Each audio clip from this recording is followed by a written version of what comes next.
Oh, did you all hear that? That little, Yeah, that's a new. that's new. That little voice. Wow. Oh, it's asking me if I want to continue to be recorded. So I guess it's a Oh, new consent that's thing. a new thing. Okay. Sorry if you're watching the video. We just, Zoom just dropped some new technology on us. I assume you're all going to consent to be recorded right now. This is Trophy Gold, Halls of the Blood King. Let's talk about, let's introduce ourselves first. It's been a little bit. So when I call on you, just say your name, your pronouns, anything else you'd like for us to know about you. And then we'll kind of dive into a real quick cats. I'll start. My name is Jason. I use he, him. I'm the publisher of Trophy Gold and the co-host of a podcast called Fear of a Black Dragon, which this series is in part to support. Blaine. Blaine, I use he, him pronouns.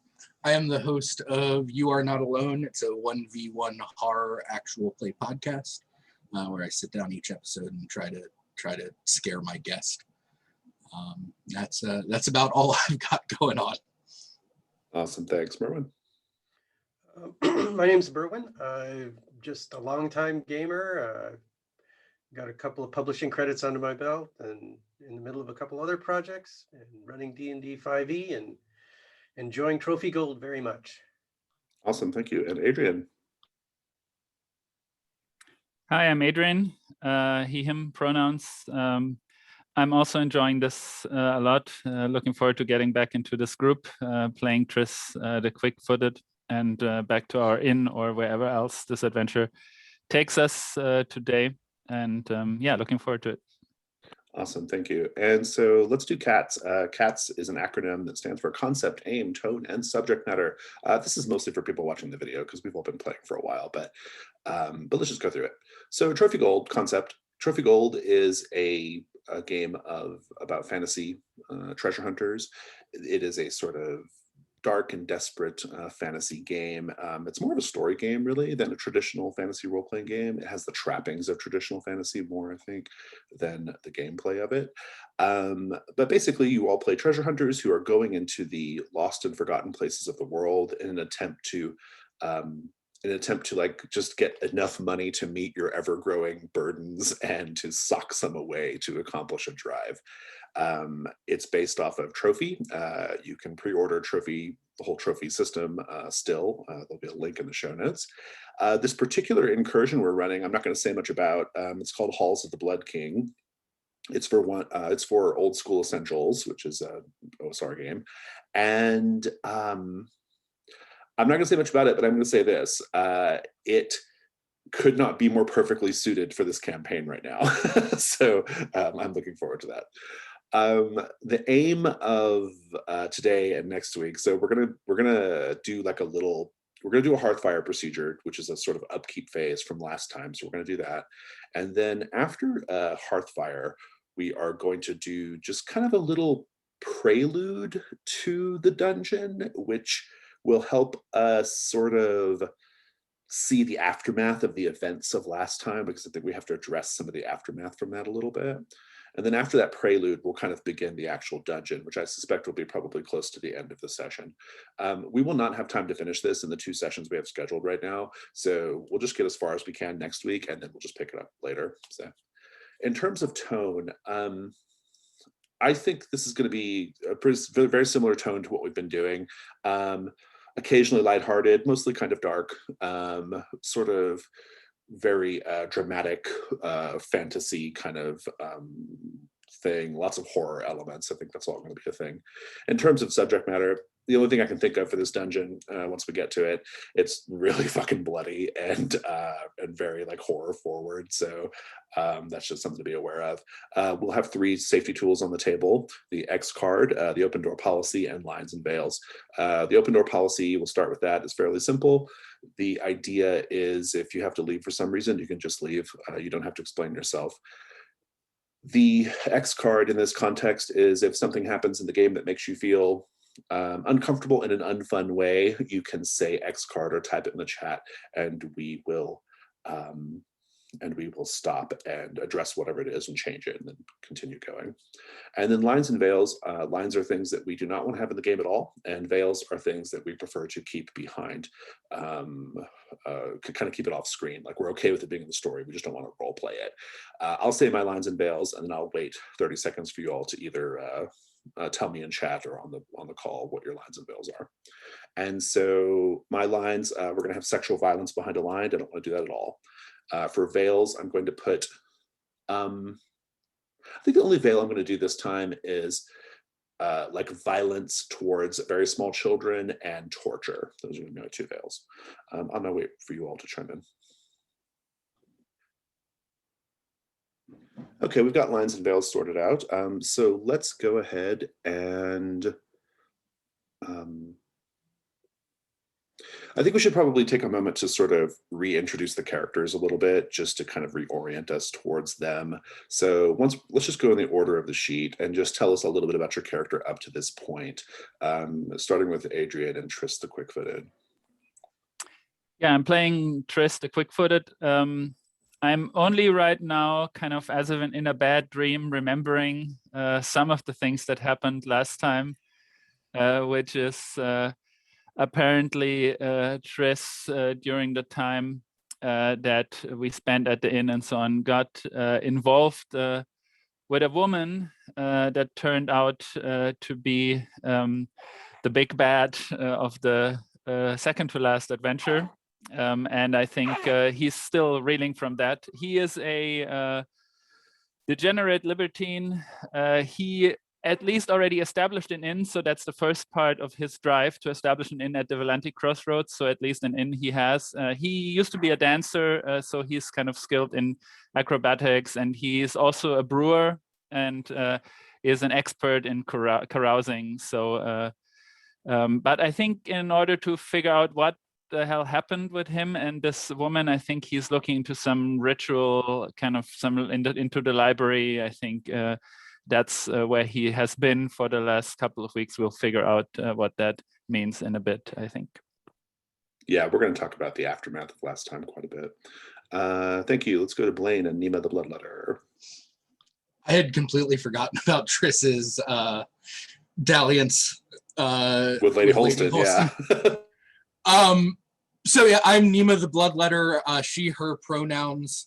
Nima used to be a farmer, working on her father's farm, and the farm went under. The crops were plagued, and in the aftermath, Nima became a nun at a local monastery.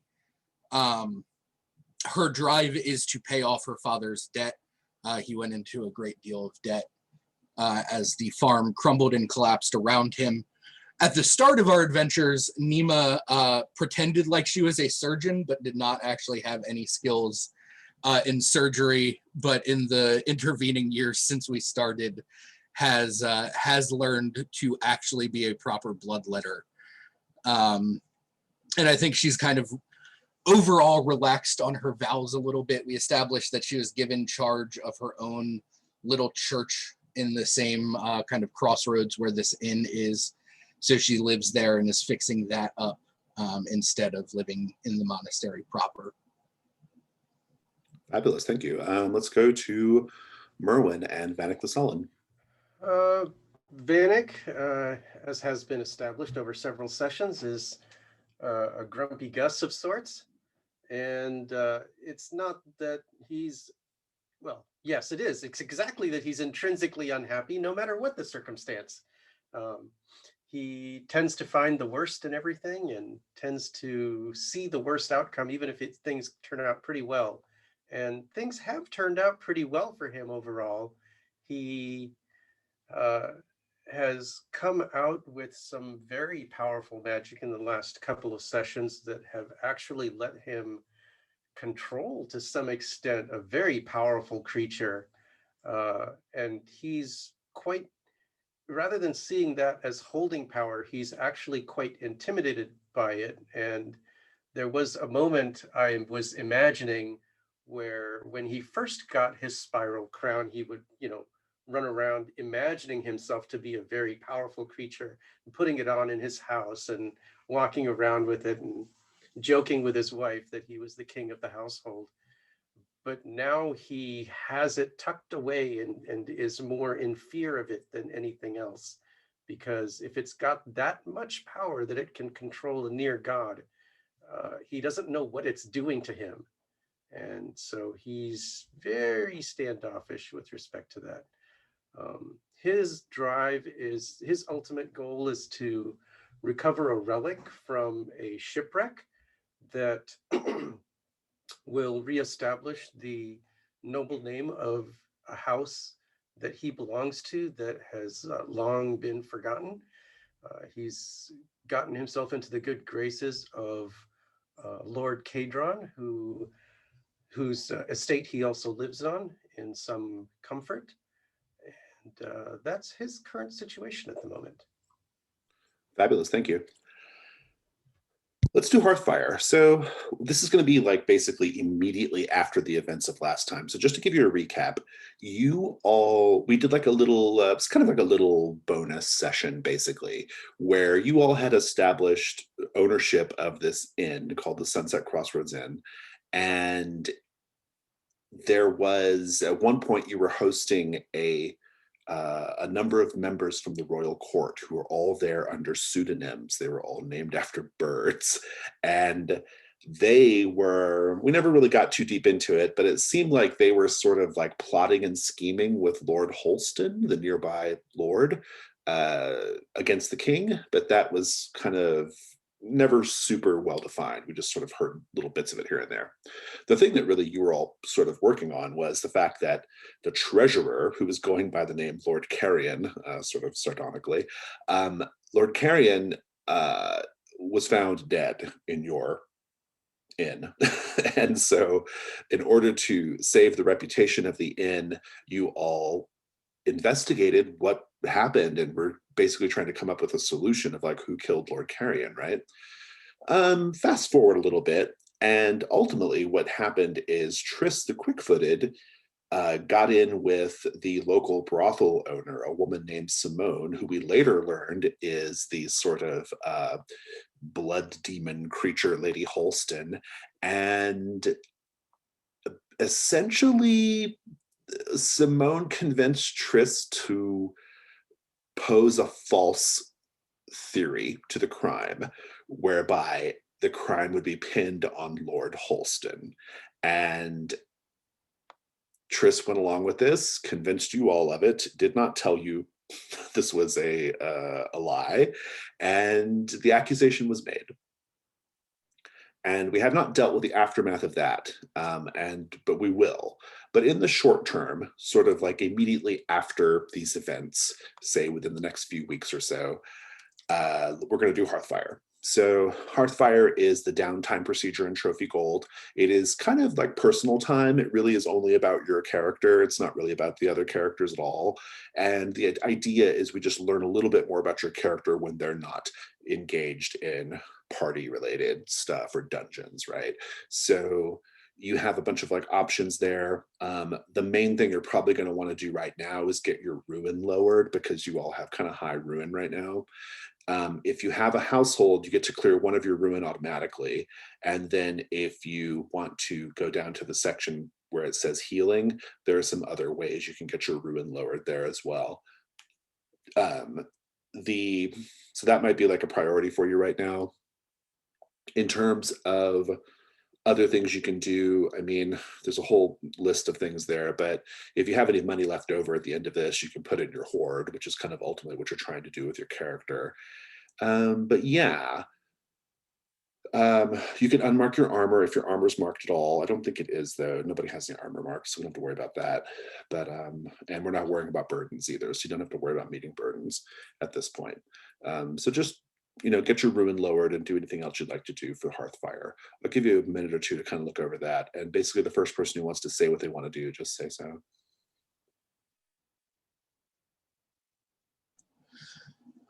Jason, for healing, I just wanted to double check to make sure I'm reading this correctly. The marking off one of the questions to lower our ruin, That's what you can only do once per Hearthfire. Once per correct? Hearthfire, yeah. And there's only 3 of those ever total. So okay. But then gold, you can spend as much gold as you want. As you wish. Okay, perfect. And then if you have a household, you get a freebie too. So just to build on that question, when you say once per Hearthfire, that's once ever. So when you click off a box, does it refresh the next No, day? it's gone. It's gone. Yeah. Right. So you Okay. only ever get these 3 like freebie healings, basically. Yeah. Okay. Otherwise, it's household or money. So So does money work on a 1-for-1 basis for healing? Even it if does. you... Yeah. Oh, okay. Okay. Yep. So the checkboxes are just to help you build your story out. The gold is there just to mitigate the damage. Yeah, I mean, basically, no, like so for do you mean like for healing specifically? Correct. For healing, those 3 options are free. Like they don't cost you any gold. You just do what it says and you get to do the thing. If you don't want to use those though, you can spend gold as well. So Oh, I see. yeah, those are just like a little Hearthfire introduces it's basically a little more generous with healing because the original trophy gold rules didn't have this. You just had to spend money. That was your only option. So and I was like, no, let's have it be like you can spend money, or these few instances you can tell us a little bit more about your personal life, right? So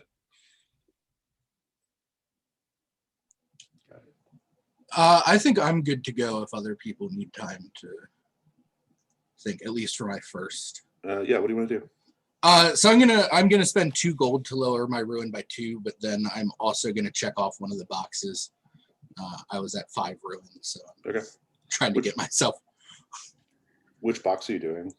I'm gonna do narrate a scene showing a truly beautiful place in or near town.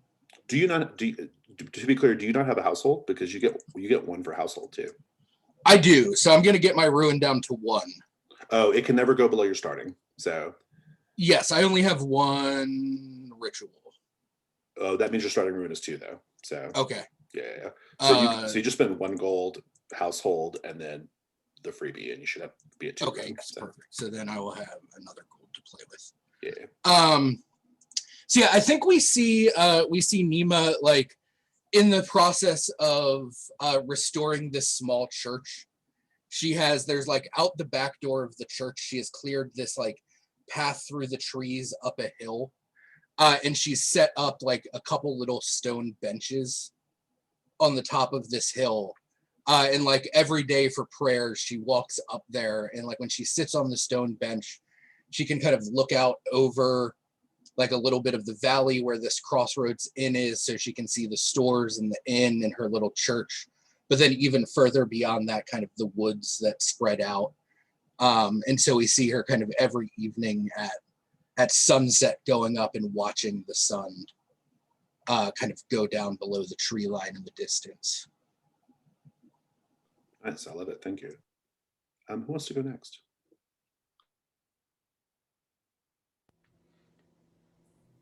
I'm still thinking about a couple of things, but I think what we definitely see is healing, narrate a scene showing how you satisfy your physical desires when in town. So I think we do see Simone or Lady Holston and Triss back at the brothel, engaging in all sorts of debauchery. It's getting pretty serious between Lady Holston and Triss, it sounds like. Good. Vanek, do you want to go? Sure. So I'm gonna use my household to get 1 healing, and I'm going to. I think I'm just gonna spend a gold to get 1 more, and that'll knock me down to 2. I don't want to burn too much, right? No, burn up a slot right now, so No worries. I think that's all we'll do. All right, we can go back around. Anything else, Nima? You still have some money left over, I think. Yeah, I think the first thing I'm going to do is spend a gold to clear. I have an inventory slot that I have not cleared in quite some time. So I'm going to spend 1 of my gold to clear that. And you can just take the whatever's in there, you can just like move it down to your found equipment and have it be open. So Okay, perfect. Yeah. So we have to define the shopkeeper. Yeah. I think actually Triss is pretty close to his shopkeeper being finished, but I think this is a starter for you. So yeah, this is my first time. Tell us about First them. time doing this. Let me.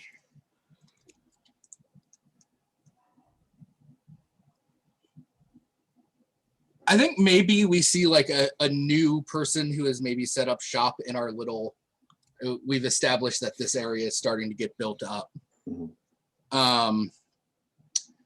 And I think we will call them Muriel.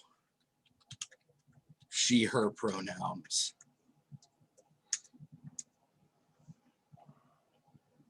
And I think maybe I think you mentioned at the end last time some of what may be looming overhead for us. But I think maybe her secret is something along the lines of like she has like a very normal shop that just kind of sells like general goods. Sundries, yeah. But in fact, she's actually like an arms dealer. Like she's been smuggling weaponry into the area. So she has this whole kind of side business that's fairly illicit. Oh, that's perfect. Yeah, I like it. It's good. So you can note that down. Good. We'll kind of see where that goes in the future. Triss, anything else you want to do?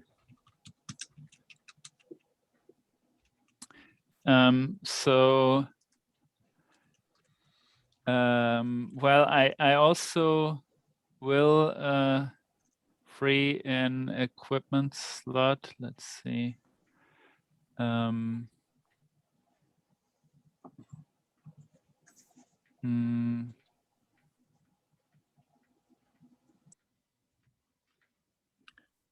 And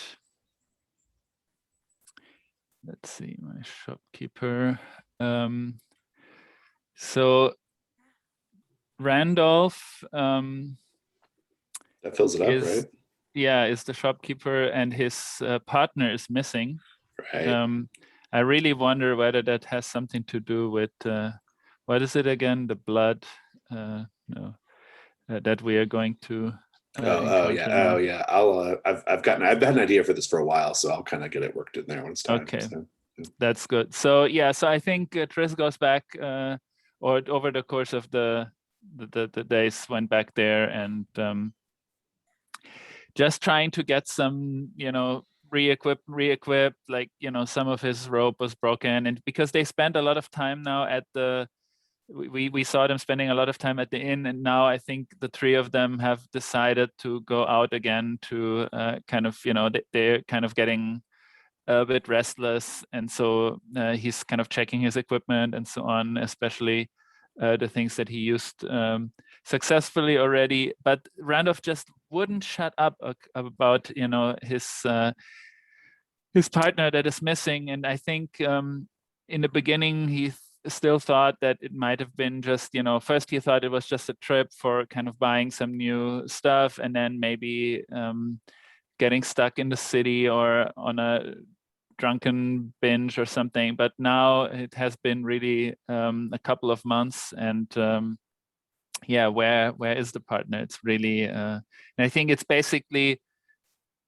Triss was only able, by telling him that he might keep his eyes open and look for the partner, keep Randolph from basically closing up his shop and just going out for himself and kind of looking, and he wouldn't have survived that for long. So I think that's so. But now Triss kind of feels a bit of a responsibility to actually at least keep his eyes out. Yeah, absolutely. That's great. Vanek, anything else you want to do? So just to make sure, is there any value to or risk to holding on to gold? You cannot. It has to go in your hoard. So okay. Let's see. I think I will do that. I will pop that last gold into my hoard. Yeah, you can hold any items worth gold, but you can't keep any like just money. You have to put that in your hoard. Got it. It is done. Awesome. Make a choice on your little hoard list and do what it says. Let's see. Oh my goodness. You can think about it for a minute if you want.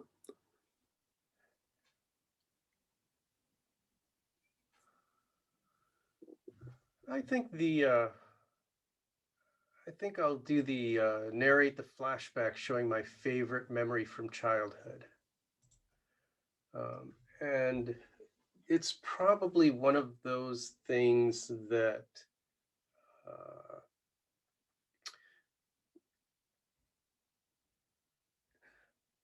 led him into his background. He's never been claustrophobic. In fact, he's more agoraphobic than claustrophobic. And Vanek has spent a lot of time in because he spent such a lot of time in small spaces, that's where he got his natural inclination to become a rat catcher in the first place.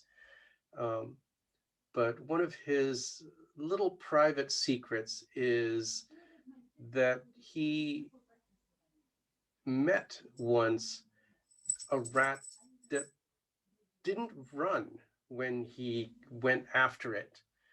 And he hasn't found another like that since. But that one rat, it just stood up on its haunches and sort of challenged him. And he respected that so much that he took it home with him and kept it in a cage and made it a pet instead of a target of his job. He didn't breed it or anything, but he was tempted to many times.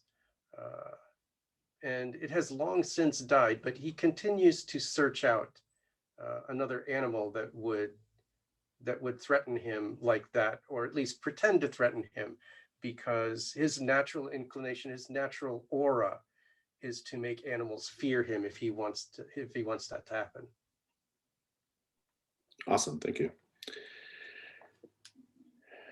And Tris, it looks like you're possibly done. Do you have anything else? You still have yeah. I think Tris, I'm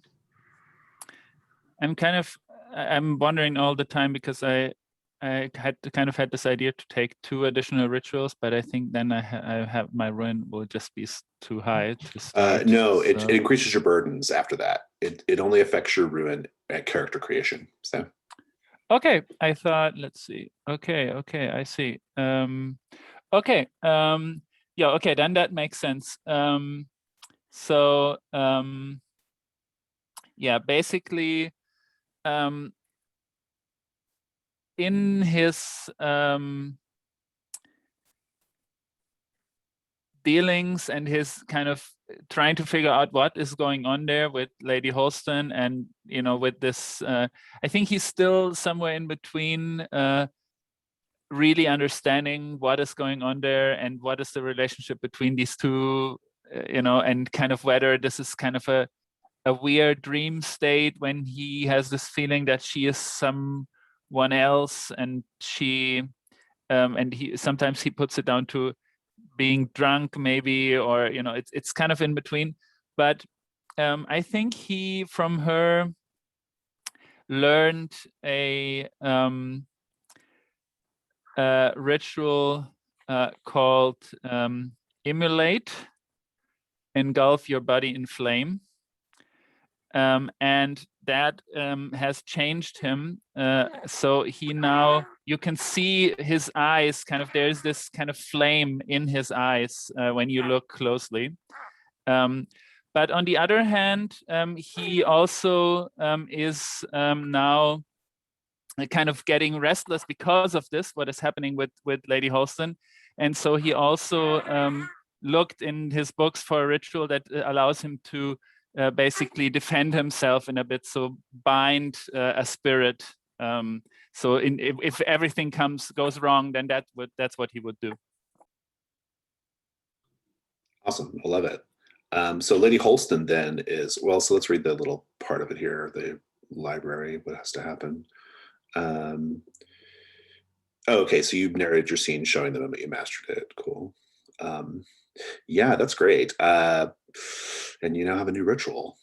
And your burdens do go up by 1, though. So does that put your burdens at 6 then, I guess? I think I take 2 more, so it goes to 7. Oh, what's the other ritual you took? Oh, you took... yeah, bind and emulate. Oh, okay, got it. Okay, cool. Awesome. I'll change it for you. That's a high burden load, but get to finding that treasure. Good. Let's circle back around. Nima, anything else? Yeah, I think I have 1 gold left, so I think I'm gonna put that in my hoard. Awesome. Make your hoard choice and then do what it says. Yeah, so I think I'm gonna do You've Seen a Sign or Omen. So I think we've established that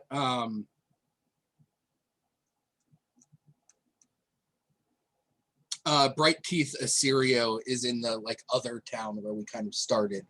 So I think that Nima travels back there briefly to see if there's anything at the monastery that needs her attention, but then also to pay off some of this debt to Bright Teeth Assyrio.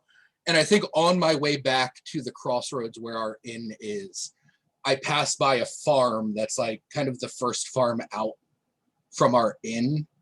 And I see that the crops at that farm have started to kind of wither and rot in the way that the crops at my father's farm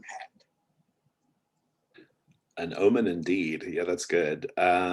Just make a note somewhere, maybe in your gear or something, or wherever you want, that you have this omen essentially that you can use to get an extra die on a hunt roll or a risk roll. So if you kind of show how the omen is manifesting in the scene.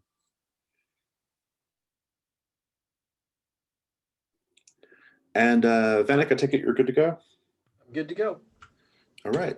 And I think Tris is just going to use his household for getting rid of the last ruin that he has over his starting ruin. And I think what he takes is basically... Oh yeah, you get a memento, yeah. yeah, something, I think from the brothel. So maybe some lingerie or something from Lady Holston. So this whole situation with Lady Holston's getting so it's going to get really messy, I feel like, pretty soon. It's going to be great. I also wanted to put this out there for everyone, for Devil's Bargains and such. Nima still has the tooth necklace from Sarku. She has yet to sell that. Oh, Sarku is going to be a thing. Don't worry about it. Sarku is making an appearance. I have a feeling. Just a hint. Based off Stars and Wishes anyway, last time. So, good. Okay. Well, if there's nothing else, then we are going to proceed with an epilogue that is also a prelude. Or maybe it's a prelude that's also an epilogue. But in any case, 1 year has passed since the events at the Sunset Crossroads Inn. Your, unbeknownst to 2 of you, and definitely knownst to 1 of you, your false accusation against Lord Holston accelerated a conflict between the king and Lord Holston. And for a time, this was really good business for the inn. Garrisons of soldiers were arriving. You were hosting them. The crossroads was built up. We have this new illicit arms dealer, Muriel, who moves in to sort of take advantage of this situation. Essentially, the way it kind of played out over the course of a number of months is the king laid siege to Holston Hall, and they eventually decided to actually invade Holston Hall, and they did. And Holston Hall was put to the torch. It is now just a ruin from what it used to be. And that's kind of when business stopped being great for the Sunset Crossroads Inn, was when Holston Hall fell. It was good for a time. And to reflect the good times, i.e. when this sort of like little conflict was happening between the two of them, I'd like for someone to roll 2d6 for me, and let's see what that number is. If anybody has 2d6 handy, go for it. Or just a risk 2 on the die roller is fine. So. I'll do that quick. Okay. 8. So it was really good. So good that you all have 8 gold to split up between yourselves to add to your hoard. It just goes straight to your hoard. Decide how you want to divide it up, and then do that.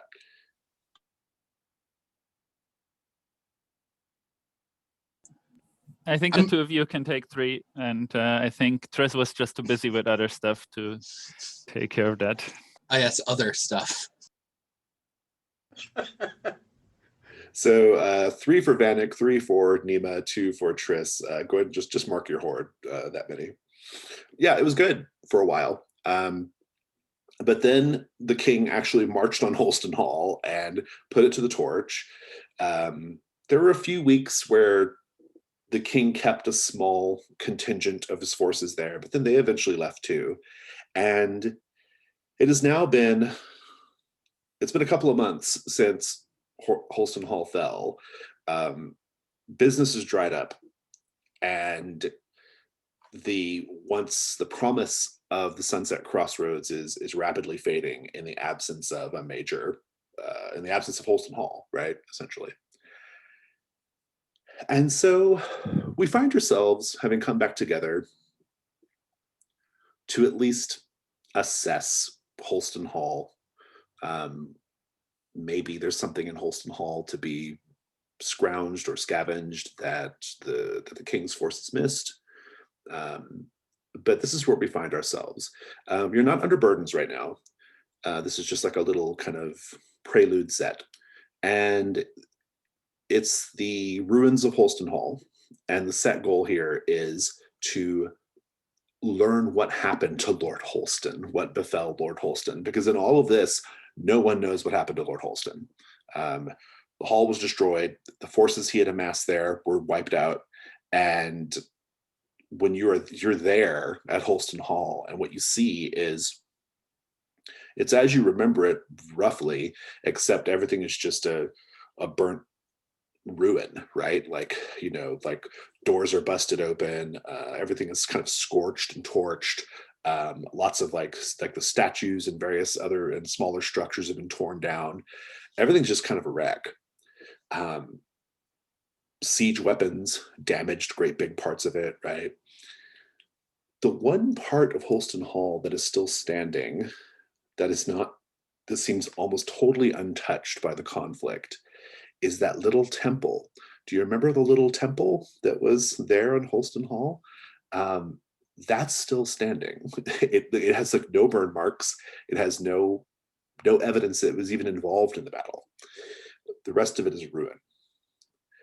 And a pretty straightforward set goal. Just find out what happened to Lord Holston, and we'll go from there. So I'm just going to start with Vanek. Vanek, you're here at these ruins. What do you do? Vanek is extraordinarily jittery. He's got a hand in his pack on the crown.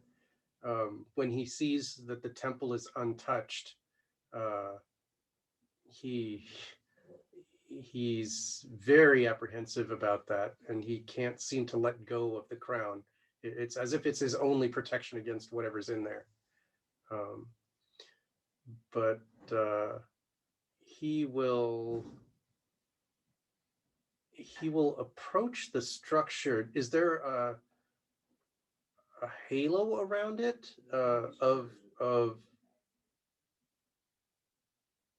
untouchedness, or is it just the structure itself that seems to be free of damage?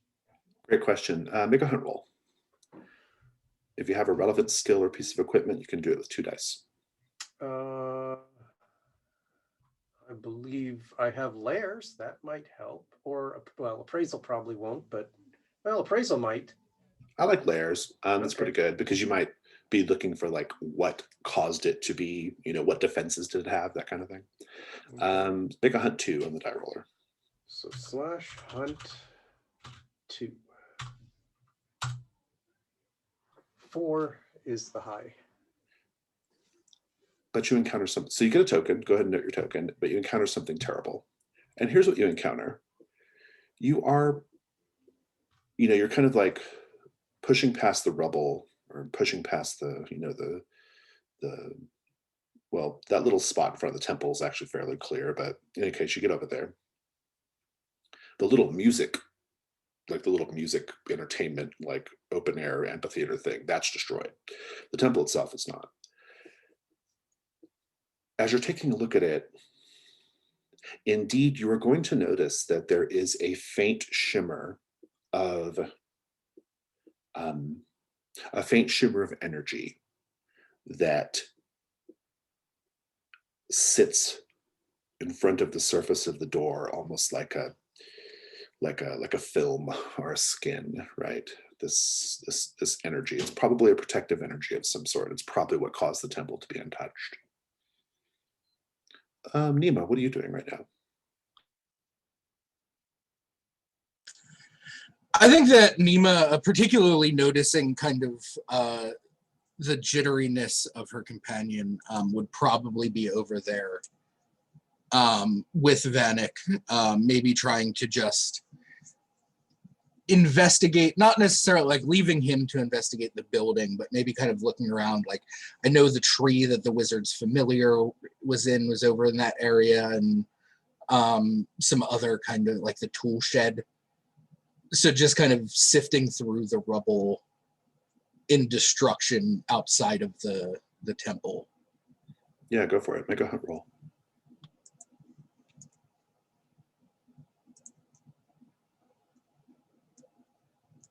Do I have a relevant skill? I'm skilled in destruction. Oh yeah, I like that. Go for it. Yeah, that's appropriate. All right. So I got a 5, so a token and something terrible. Take your token. You're kind of digging around the rubble. It sounded like kind of over by the temple, not the temple itself. And yeah, I mean, I think the terrible thing you're going to encounter is just that, Lord Holston had managed to like get some forces there at Holston Hall. They had sort of set up a kind of, as best they could, a sort of defensive position, right? He didn't really have time to do the best he could do, though, because someone invited the full wrath of the king unexpectedly on top of him. But in any case, he kind of had it coming, though, because he was plotting against the king. But as you're moving through the rubble, you just see some of these like soldiers, some of these like rebel soldiers. They were just crushed by like pieces of the building like falling down on them as siege weapons destroyed it. I mean, caved in breastplates, shattered rib cages, that kind of thing, right? They're just skeletons now, but like you can tell that they were just, the king just really let them have it. Tris, what are you up to? So I think Simone has told Tris about this dream she had about this beautiful silver necklace with a heart, and that somehow she dreamt about this. She said that was, or that's something, or maybe she even said that that's something she saw once Lady Holston wearing.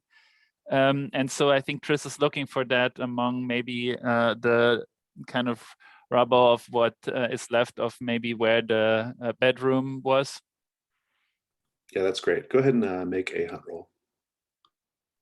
I don't think I have any skills. So yeah, I think that's just going to be 1. That is a 1. If you had any tokens, you would lose them all. While you are rummaging about, you see walking in from the tree line a very, very shambling, shaggy looking bear. It is a large brown bear. There are great big gaps in its fur where you can see muscle and skeleton. Its jaw is sort of the lower part of its jaw. The fur and flesh has been stripped away, so it's just like bone. And one of its eyes is hanging out of the socket. But it's lumbering from the tree line, and it lets out this roar that it doesn't have the power of a bear's roar because this is an undead bear, but it has this sort of like a roar coming from the void, right? It's a noise coming from like a lost, dark, dead place, if that makes any sense. What do you do, Tris?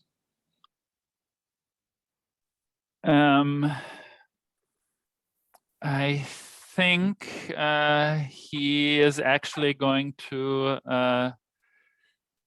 directly try to keep that, basically say, okay, we have some company over there. I read about this, and I think he's going to try, if that's possible, to bind that bear in place. Sounds good to me. We'll come back to that. I want to check back in with Vanek. Vanek, what do you do after you realize that there's this sheen of magical energy in front of the temple door? Is there... So at the doorway, I'm going to clear enough of the rubble away to get to the door. Does it look like anybody died touching the door or touching the building? Make a hunt roll.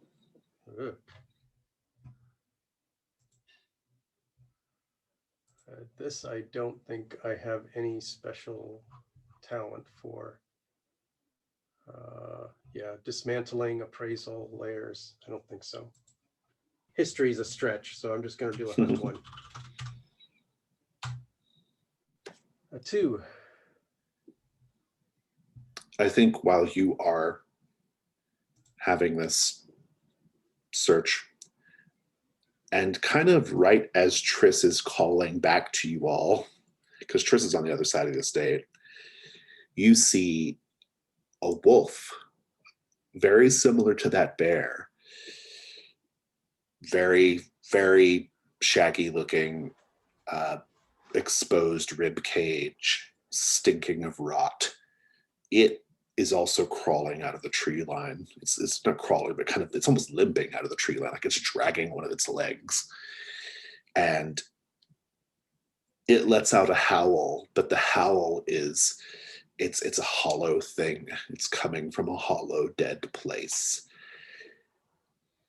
And now the three of you are all well aware that there are these shambling undead animals in the forest, and 2 of them at least are pressing in on you. Let's take a 5-minute break, and we'll come back and figure out what to do about all that. Alrighty. Thank you, Zoom lady. Okay, so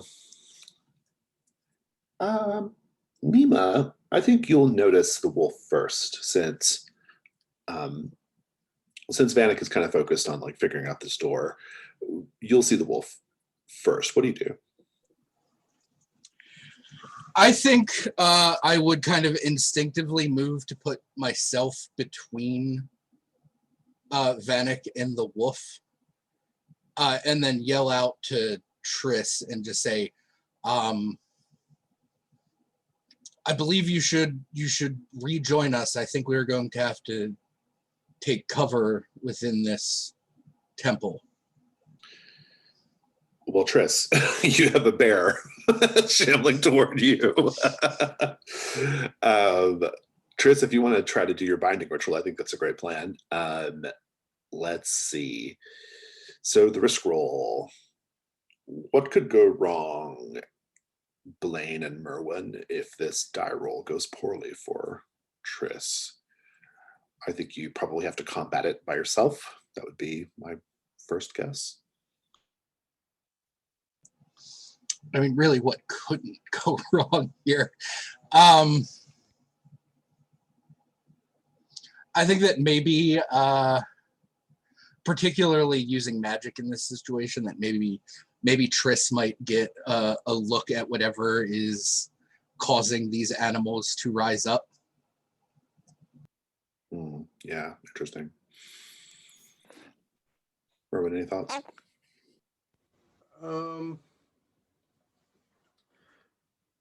Well, I was just thinking about the effects of using bind on a creature that's already falling apart. And how it would keep moving and leaving parts of itself behind, even as it was coming after him. But I think we've covered that already with him being attacked, with Triss being attacked first. So why don't we do something that keeps him from reaching us? A bit of rubble or something that delays him. I think another animal is too easy, but I think it would be pretty straightforward to have his, in the process of casting the ritual, your foot gets stuck amongst the rubble. Yeah. Well, we'll see how it plays out, but let's take a look at dice for now. So, Trish, you get 1 light die if you have a relevant skill or if you're using a piece of the environment. Or equipment. I guess evasion might be. I'm not sure. It's a bit of a stretch for the ritual, see. I think. Yeah. No, I think then basically, I might use some. I might use some white chalk, that basically to put a line on the ground where it stops. Cool. So incorporating the chalk into the ritual. Devil's bargains. A reminder: these are things that will happen no matter what, whether the binding is a success or not. This is a thing that will happen, and I'm going to say no matter what, there is. I'm going to get really gross here. No matter what, there is a partially digested but still alive person inside the bear.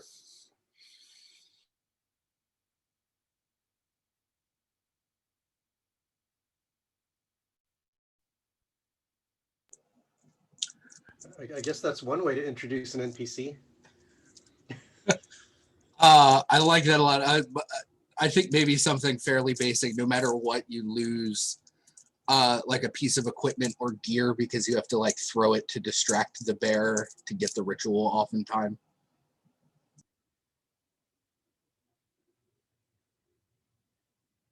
Was there a basement to Holston Hall that we had found out? No, there's not a basement. Yeah. Right. Can't fall through the floor. I mean, there might be something under the temple, but there could be one now. I mean, if you want to say there was, this is a great opportunity to say there was one, but we didn't see one. So, I think a very serious devil's bargain would be to be separated from us in a very definitive fashion, and that would be if he fell through the foundation. Yeah, that could lead to some fun adventures. So what do you think, Triss? Do you want to accept any of those? I think I like that even if the bear gets bound here, Triss still has to stick around to hopeful or somehow to deal with whoever that person is that is still alive inside of the bear. I think that's good. Yeah, and maybe they know something of what happened here because maybe they were here when the Holston Hall was razed to the ground. Yeah. Okay, great. So you've got 2 light dice, and you have to take a dark die because of the ritual. So do risk 2, 1.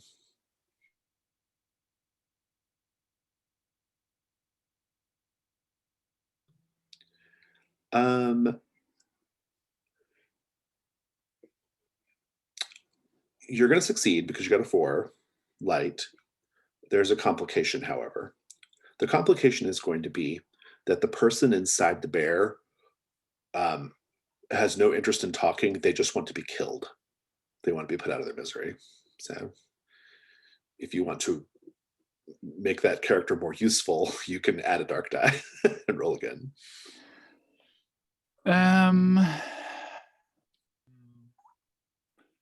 Good question.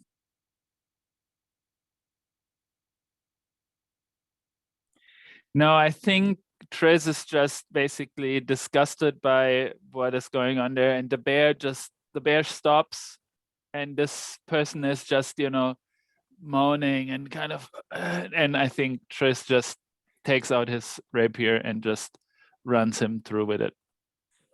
Yeah. And then he just turns around and doesn't look there back and moves back towards the others where they might already start to kind of get closer to the temple.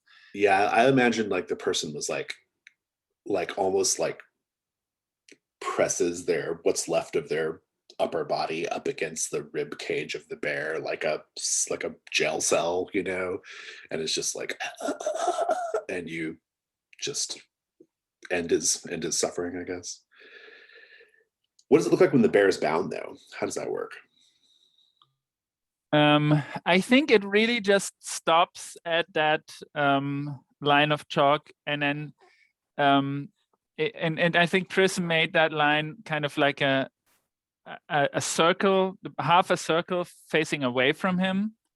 So now the bear is kind of trying to get closer to him, and somehow he could move back out of this half circle, but the bear is just not intelligent enough anymore as an undead bear. So it's really just stuck in this kind of half circle, moving to the side and forward, and really kind of wrestling with an invisible wall here.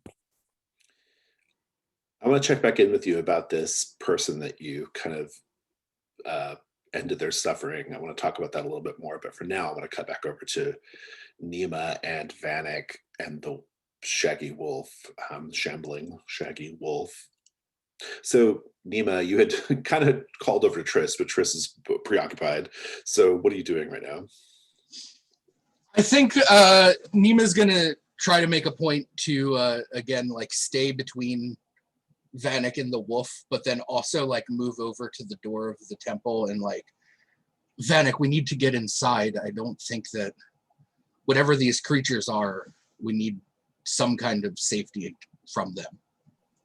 Yeah, I mean, I think a risk roll to get inside would help you get inside and put something between you and the, possibly more of these creatures, right?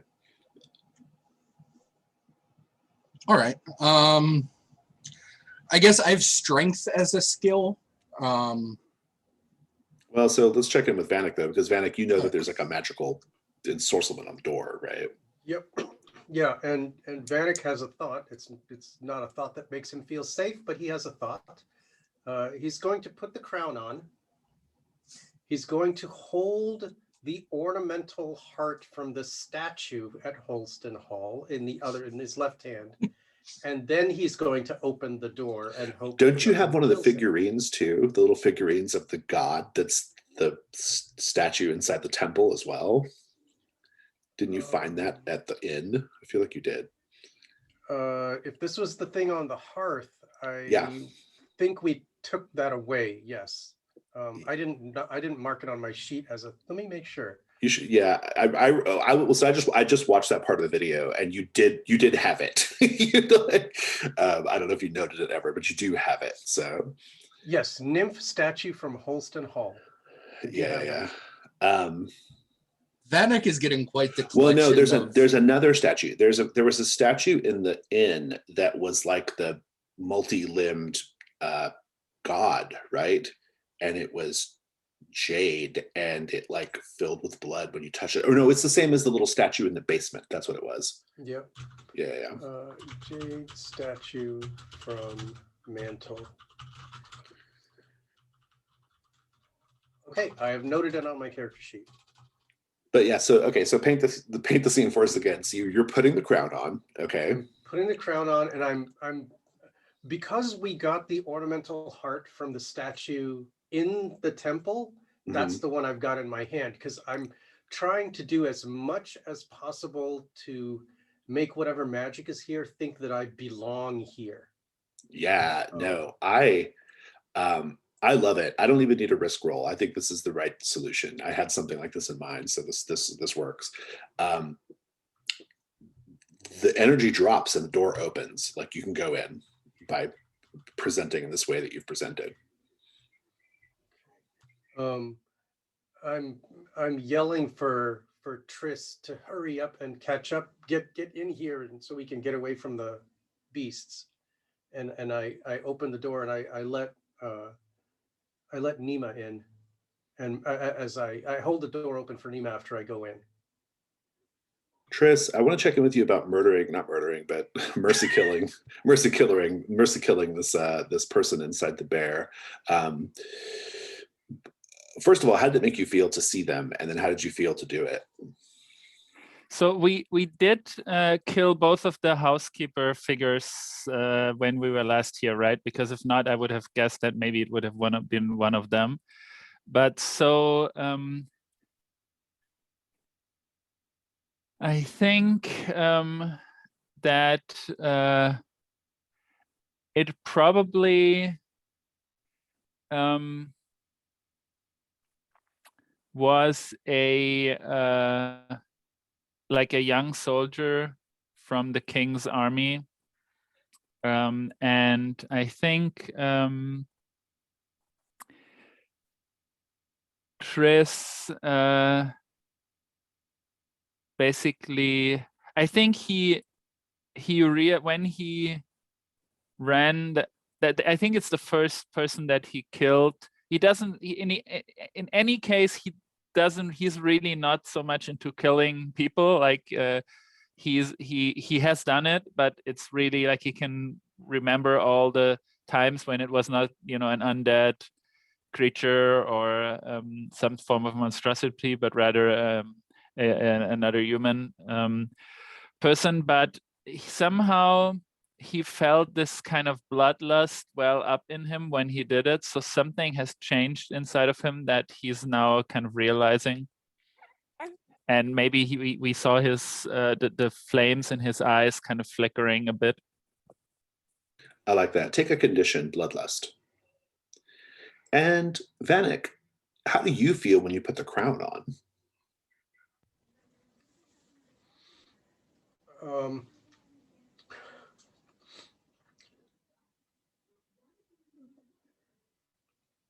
Vanek is simply afraid.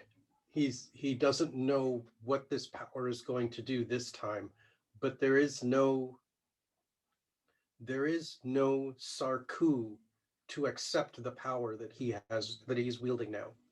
So he's looking for a way to unleash it. Yeah, I like that. So you all get inside the temple, then, it sounds like. And assuming that you close the doors behind you, I need a light source from someone. If someone has a torch or a lantern, that would be great, or a candle even.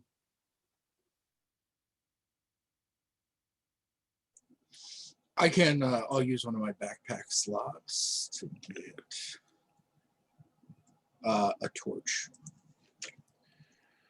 The torchlight is lit, and it's a fairly small temple. The torch almost reaches throughout all of it. It's more like a chapel than a temple. I keep saying temple, but it's really more like a little chapel. And you see a few things. You see a depiction of Lady Holston that's still there, in statue form, but and this depiction of Lady Holston is kind of like as she was at the end of Hearteater's Hall, like kind of monstrous, you know, and in the statue, she has a victim that she's clearly just drank their blood. It looks a little bit like the Pietà, with like her as Mary and the victim as Jesus, right? And she's kind of like, tearing their throat out. There is another statue of this strange, multi-limbed blood god who we've seen pop up here and there. And there's a person, dead now, propped up against the base of that god statue. They are long dead. They've been, it's a skeleton now, but they haven't been so dead so long that their clothing and stuff is in disrepair. It actually is still in pretty good shape. Nima, what do you do?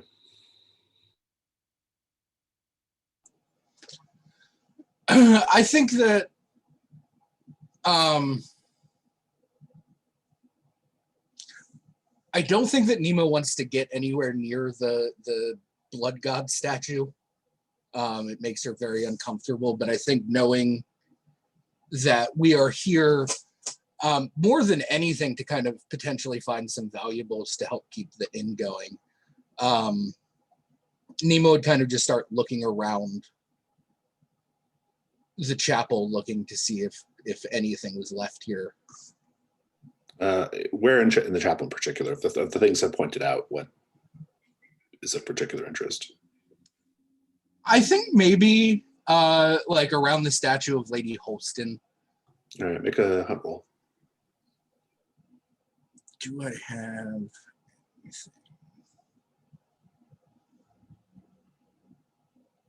I don't think I really have a whole lot in the way of skills here that would make sense.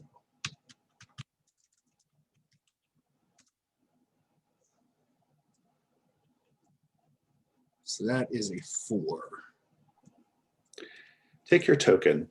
You don't see anything around the statue of Lady Holston, but while you're looking, you hear the wolf and maybe another one suddenly snarling at something, like a sort of just like a reaction, to something.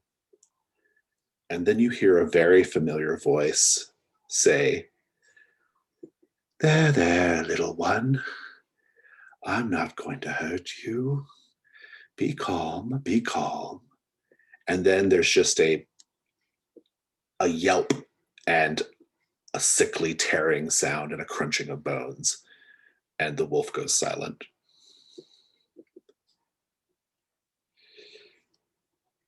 Triss, what are you doing?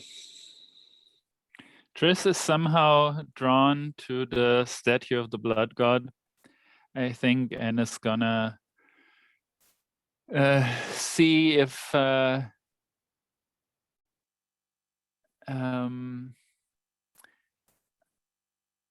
wonder.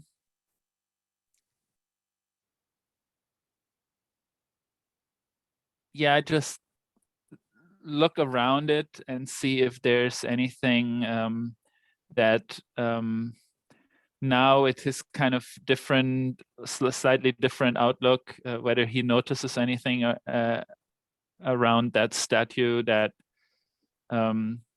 tells him a bit more about how to, if they need somehow draw on the power of the blood god, I think. Interesting. Make a hunt roll.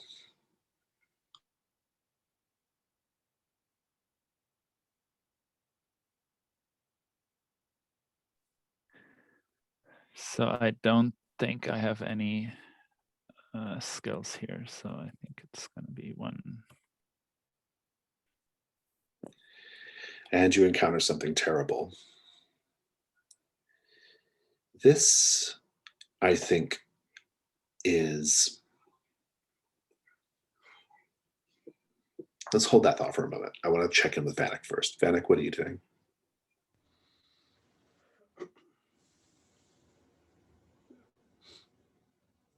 If Nima is checking out the statue of Lady Holston, which I have zero interest in. And Triss is after the statue of the Blood God, which I also have zero interest in. I will focus on the only remaining thing that seems normal in this room, which is the dead body. The corpse. Yeah. I know what corpses look like. I'm familiar with them. I'm okay dealing with that. And Make a hunt we'll roll. see who it is and what they died from and all manner of other things. Yeah, I'm not sure. Appraisal, history, layers, nothing seems to fit. So hunt one.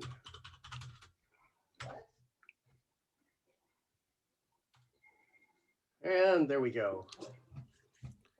I'll tell you what you find. You do find something, even though you got a 1, and you lose your tokens, which is unfortunate. But you discover pretty quickly that this is Lord Holston. Okay. The finery that the skeleton is wearing indicates this, but also they are clutching a journal, and you can take a moment to, as in classic form, look at the last few pages to see what happened here. And basically, the journal is Lord Holston writing about the sort of last days of Holston Hall. And essentially what it boils down to is Lord Holston is very confused about why this is happening.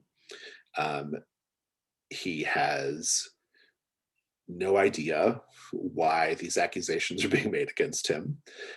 He's saying very clearly here in the journal that he had nothing to do with the death of the royal treasurer, and indicating that perhaps your theorizing was incorrect before. And nevertheless, this is the situation he finds himself in. And then the most interesting bit is at the very end, where it says, Lord Sarku says, if I can hold out here until the 666th blood moon, then he will return to collect the blood tax, and I will be free. The king will not be able to stand against him. Now, what all this means, who knows? But he also expresses regret in the journal that the 666th blood moon will not be for several more months hence, making Lord Sarku's counsel utterly useless at this perilous moment. But nevertheless, that is what befell Lord Holston. Maybe he died in here. Maybe Sarku killed him. Who knows? But in any case, this is ultimately what befell him, and the set goal is accomplished. Now we have a couple of bad hunt rolls on the table, which means bad things are going to happen. And I think they're probably going to have something to do with the confluence of undead animals coming in from the forest. Nima, you can hear Lord Sarku trying to get in. Maybe you have barred the door and Lord Sarku is trying to get in right now. What do you do? I look, well, I guess, so I was not, if I remember correctly, in the temple at all. No. When we were here. Did Vanek tell me anything about what happened with Sarku and the crown? I think that would be more than reasonable to expect. You would probably have gotten a slightly incoherent retelling of events. Maybe remind us what we're all talking about here. So my memory, the player's memory, is that when Vanek walked in and put on the crown to confront Sarku, out of fear more than anything else, and also because the crown was acquired when we first met Sarku.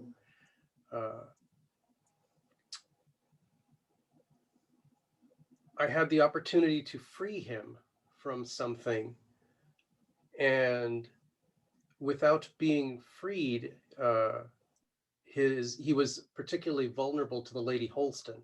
Yeah, you basically brought him here, essentially, right? That's because I recall, anyway. Yeah, and he said, in exchange for protecting us from the Lady Holston, I would free him, and so I did.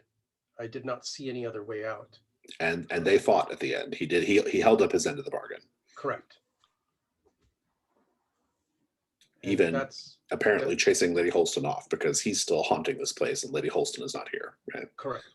Yeah, as far as we know, as far as myself and Nima know, the Lady Holston is no more. And Sarku took care of her as he promised. So, yep. Yeah, we are unaware of the Simone of it all. Yeah. So I think with that in mind, Nima would very obviously tense up and look at Vanek and say, have the crown ready. Sarku is outside. I do not know if the wards will hold him back or not. And I think that she would approach the door but not open it. I can smell you in there. I can taste you on the air. Nima, the bloodletter. Why shouldn't we have a reunion right now, at this moment? Let me in.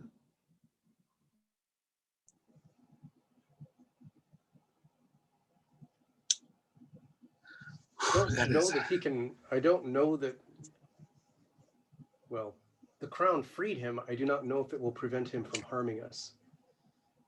Yeah. I mean, honestly, at this point, Sarku's obviously not good. But we've had nothing but generally relatively helpful interactions with him. He's never been hostile, so he's legitimately saved our skin a couple times at this point. He presses his case more. There are currently a preponderance, a confluence, if you will, of terrible creatures coming in from the wood. I do not possess the ability to defend myself from all of them and would greatly appreciate sanctuary.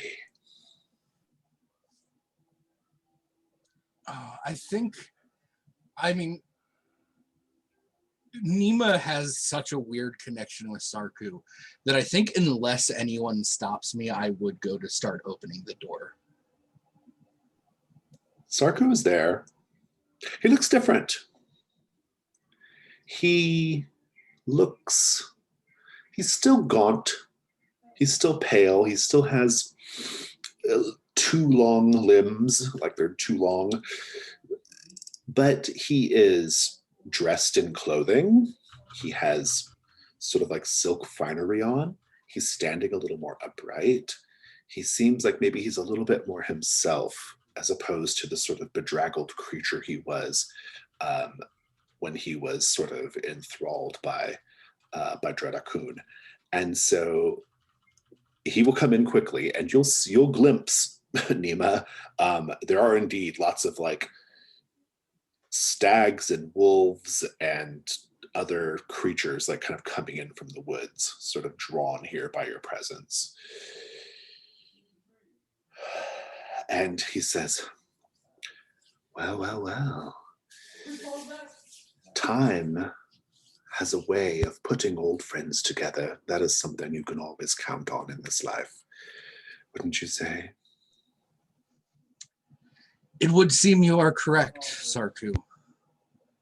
And I think Nima is as she's speaking, is kind of absent-mindedly playing with the bracelet that she wears. Curious about what Triss and Vanek are up to right now. Vanek is Vanek, his voice breaks, but he speaks to Sarku anyway. It's state your business here. I could ask you the same question. It has been several years since we last saw one another in this place when I upheld my end of the bargain by chasing off Lady Holston. Oh, Lady Holston. And he sort of says this as he kind of like touches the statue of her. She is not truly gone, is she? He directs to no one in particular. And then he sees the body of Lord Holston and he says, poor Lord Holston. I did everything I could to help him, you know. But in the end, he could not surmount the treachery and lies that were placed at his feet.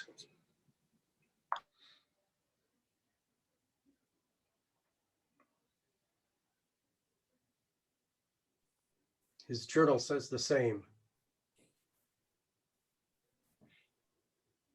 I think Therese is kind of moving back closer to the statue of the blood god, and kind of, I think because as far as I remember, I think Tris, even in that chapel or what it was in the beginning, I think Tris was kind of inside. So Tris never really has had any connection with Sarku, really. I think that No, you can always miss Sarku, yeah. Yeah, kind of happened, to the side. So, and I think now, I mean, we can see Tris,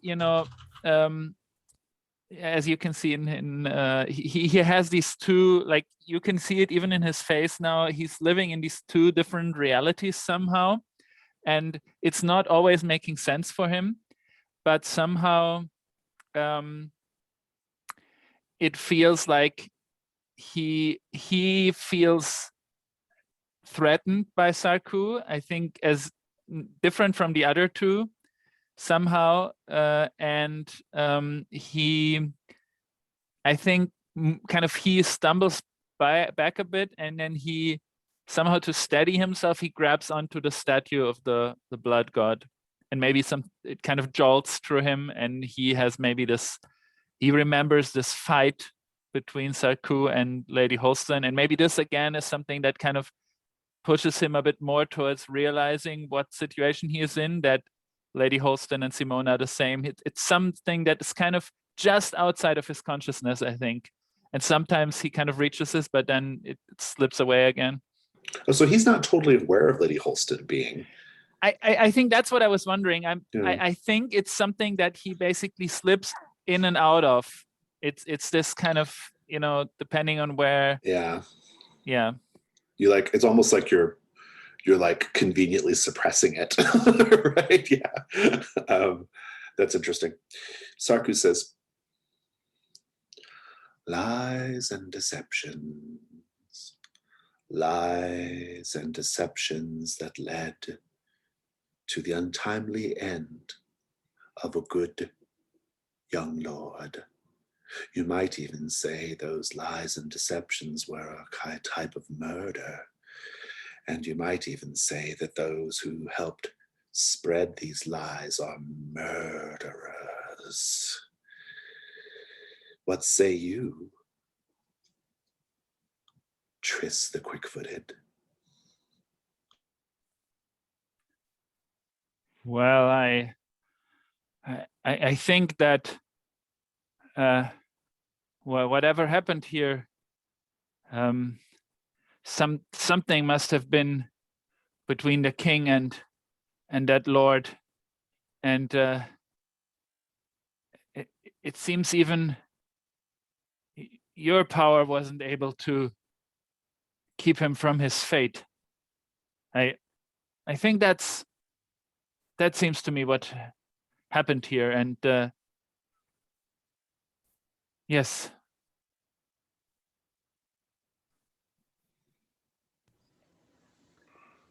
Vanek and Nima, curious what you're thinking right now. What's going on in your heads?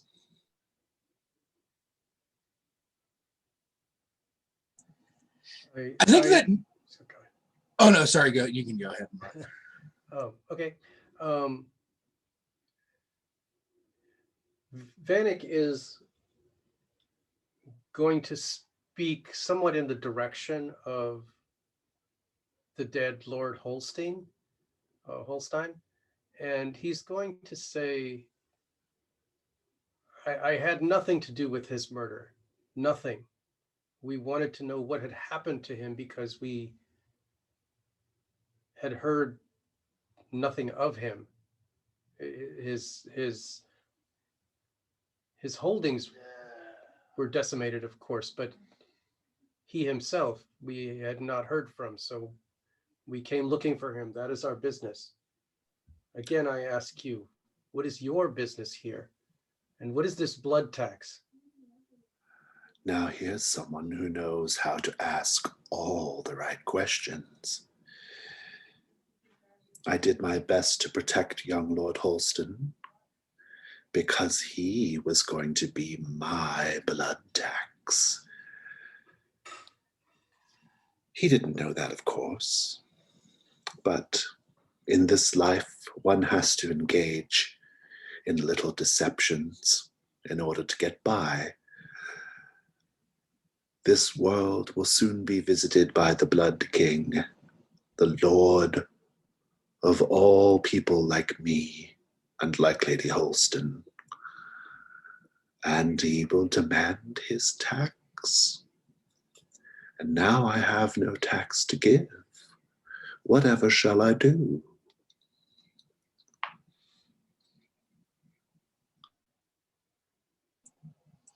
I think Nima is almost kind of like, I think she reverts back, but she's walking with like a little bit of a limp, like she was back in the crater after Sarku drained some of her blood.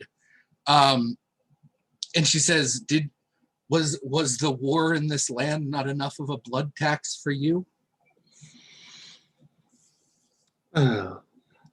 Certain promises were made. Lady Holston has to pay her tax as well, you know. It makes one wonder how she intends to pay up. I think that Triss is feeling somehow this kind of surge of energy, and he says something like, well, I think that's what we are here for. We are going to find her blood tax and yours. How intriguing. I think at that, Nima kind of looks questioningly at Triss. Vanek says, why? You said you chased her off. You did not kill her? Why do you not use her as your tax? We both serve the same liege, my friend, and we are both his people. You might say that we are jockeying with each other to provide the most suitable offering in order to earn his favor. Whatever are we to do now, though? I think we have been involved with this. Triss looks at Nima and Vanek. We have been involved with whoever is this for too long. I think we need to pay up and then leave this arrangement, whatever it is.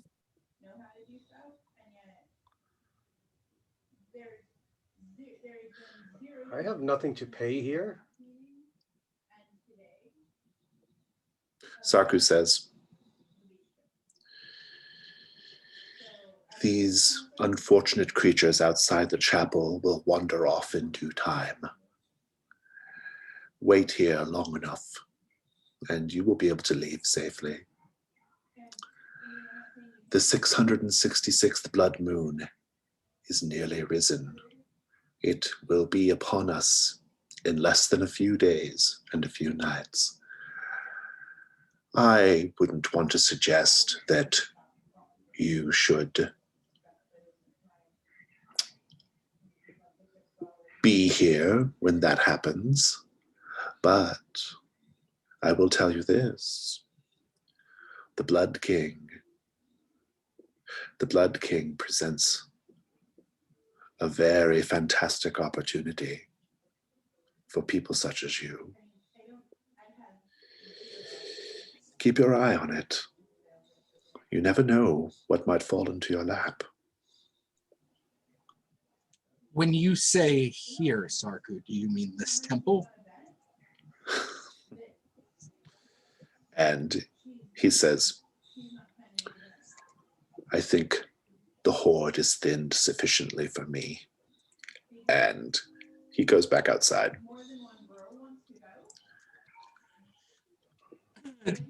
Jason, I think maybe as Sarku leaves, just because this feels like an opportune moment, perhaps, could I spend a hunt token to gain a treasure?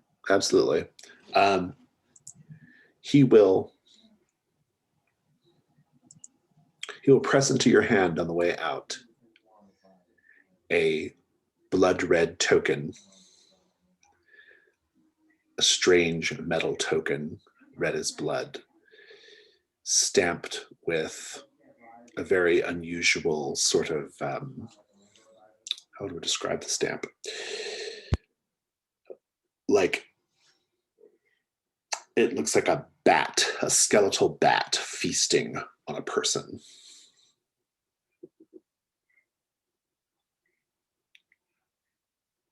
I'm glad we were able to reacquaint ourselves.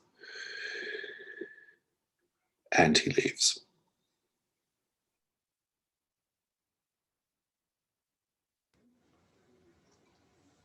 But there's still plenty of noise and movement outside, indicating there are other creatures remaining. Yeah, you can hear him tearing through a few of them as he makes his way back to wherever he came from. You all might have to wait around for a little bit.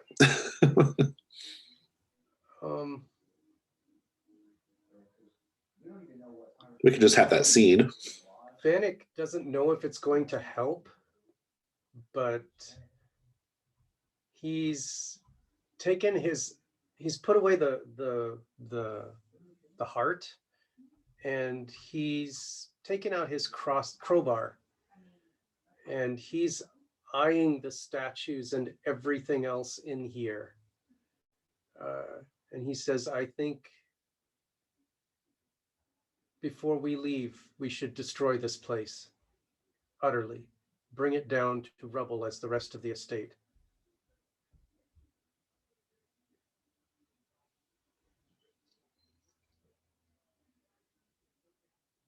And he looks at his companions for some assurance. So I don't think Nima's gonna stop you, but I think that Nima, like, she's put most of her weight on this walking stick that she carries because she is still like in this weird kind of flashback, emotionally at least. And I think she like looks at the coin after a moment and like pockets it, and then looks at Triss, and says, "You seem to know quite a bit about Lady Holston." I feel that I feel she is still around, and I'm sorry, Vanek, but I think if this is really the time where the Blood King is coming to pay this world a visit, angering him or angering these forces allied with blood does not seem the wisest way of going about things. It will draw attention to us more than we already have over the last couple of months and years.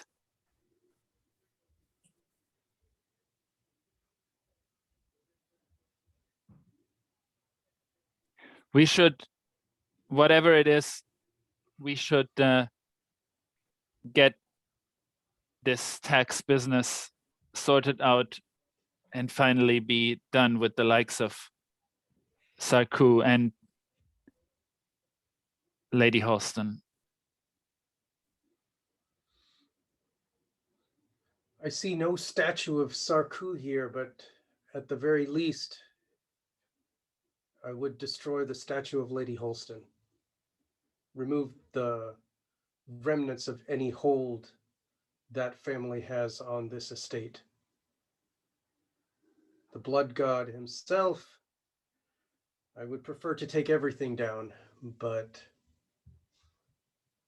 I will settle for at least that.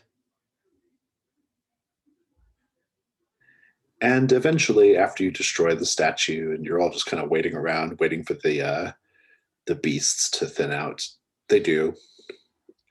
And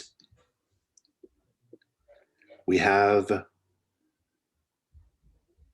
3 days and 3 nights until the big blood moon. On the third night is when that blood moon will occur. You have a little bit of time to kill until then, if you want to make any preparations or do anything at all. Obviously, Simone is still around as well, so that's still an option too in terms of figuring things out. Let's take a quick, let's just take a 5-minute break and we'll come back and see what we do there. So, I think what I want to do here is you have a few days. You don't really know what's going to happen when the blood moon happens. You have an idea, but not like any specifics. I think I just want to find out what you're all going to be doing during this time, and then we'll figure out how to frame up the scenes from there. So, what are you thinking, Triss? So I think there's another scene where we see Triss and Simone, and this kind of shift in, like they're together, they're having some dinner, and then there's this shift, and suddenly she is this figure, dark figure, and he is, and he gets, through the course of the scene, he kind of understands that there is basically a couple of options. Like either he is going to help her acquire whatever that blood tax is, or he might even have to offer one of his companions for this blood tax, or it has to be himself, right? These are kind of, this is the kind of thing that he kind of gets to understand, even if it's maybe not uttered. I think what we see is more like this, in a sense, like this creature, Lady Holston, Simone, kind of telling him, yeah, we need this. I mean, do you want to see us. Lady Holston? We can do a scene with Lady Holston. Yeah. Or with Simone. Yeah, maybe. Yeah. I think we could do that. Yeah. Yeah. I think I just want to get the scenes kind of like framed up here, like what we're going to be doing. What would you be doing during this time, Nima? So I think, so actually I have one quick question logistically. Our hunt tokens that we got in this little... They'll carry over. You can carry over. Yeah. Okay. I think we're probably going to see Nima kind of by herself in the temple, kind of praying and trying to get guidance on what might be coming. From the blood god? Is that the plan? Maybe.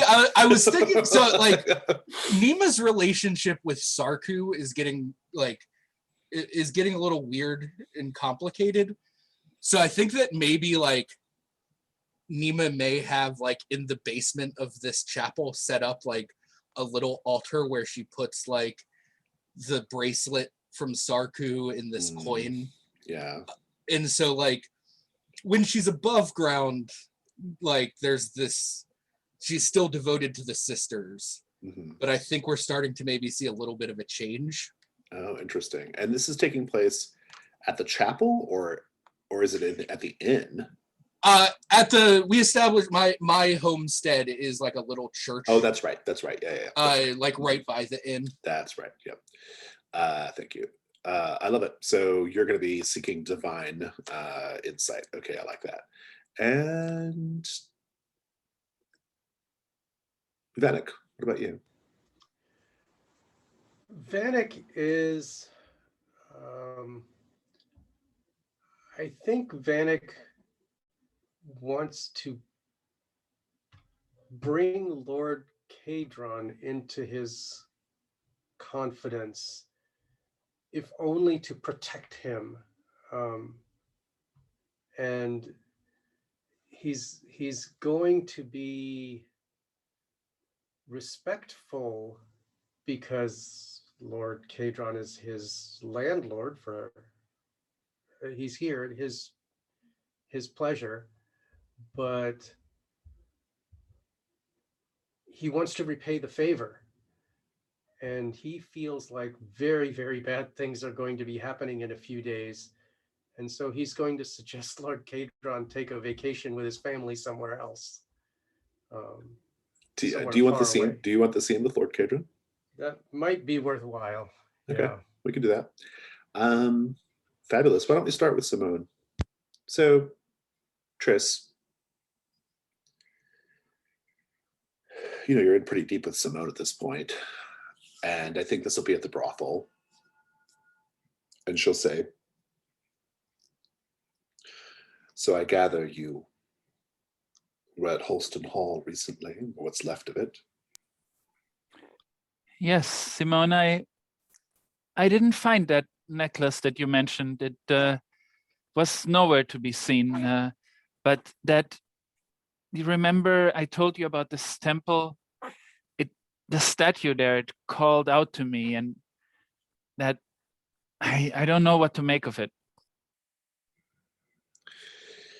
Triss, there are going to be some big things happening very soon. And well, between us? In a sort of a way, yes.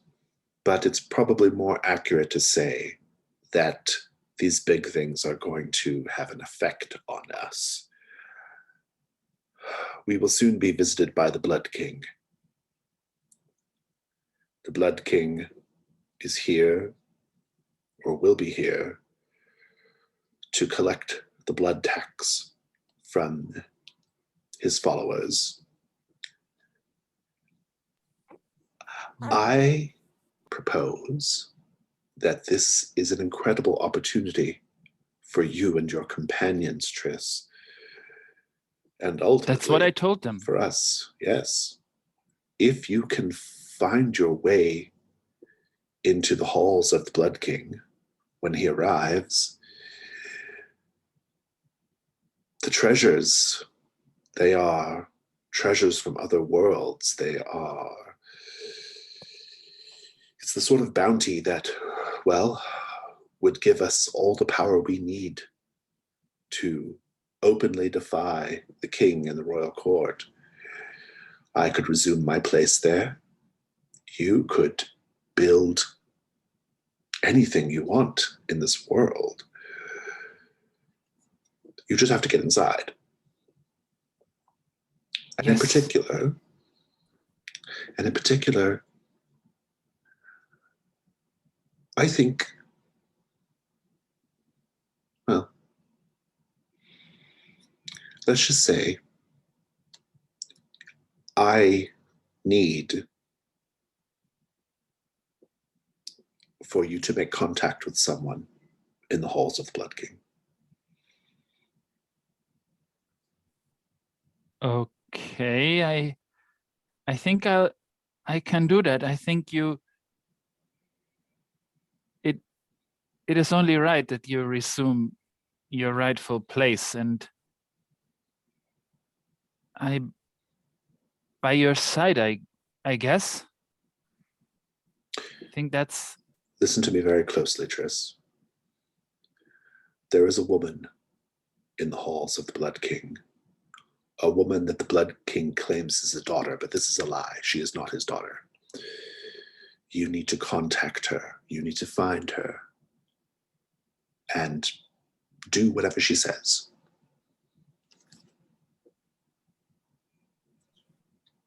Okay.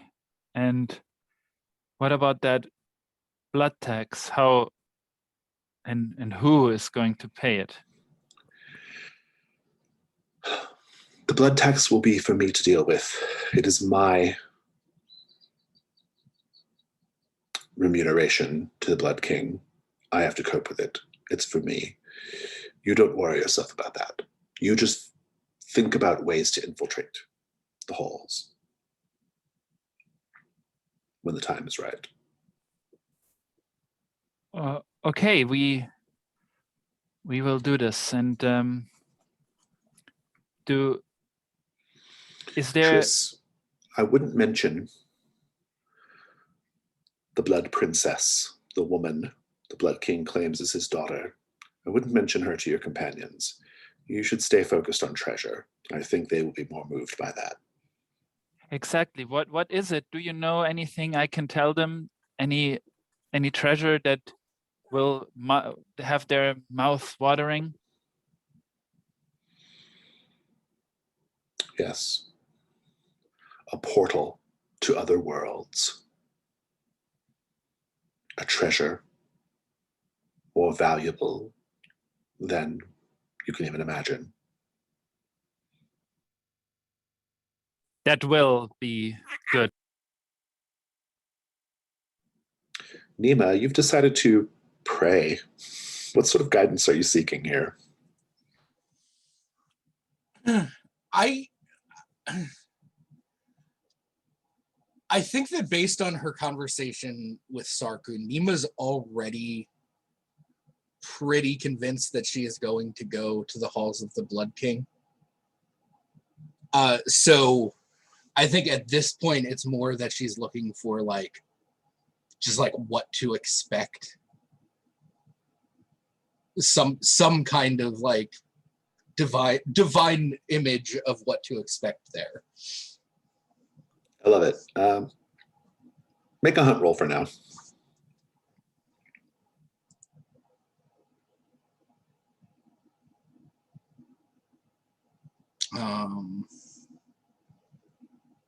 Interestingly, I actually do not think I have any skills that What apply about here. equipment? I mean, I guess I have the coin that Sarku gave me. Use that as a focus point or something. I'll take that if you want to roll 2 dice. All right. Let's see how this goes.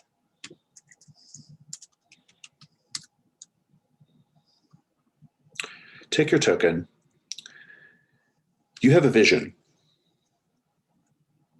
A vision of a woman wearing fine leathers and just kind of covered in weapons, daggers and crossbows and blades, kind of just all over. I mean, she is a warrior woman, and she's in a very dark place.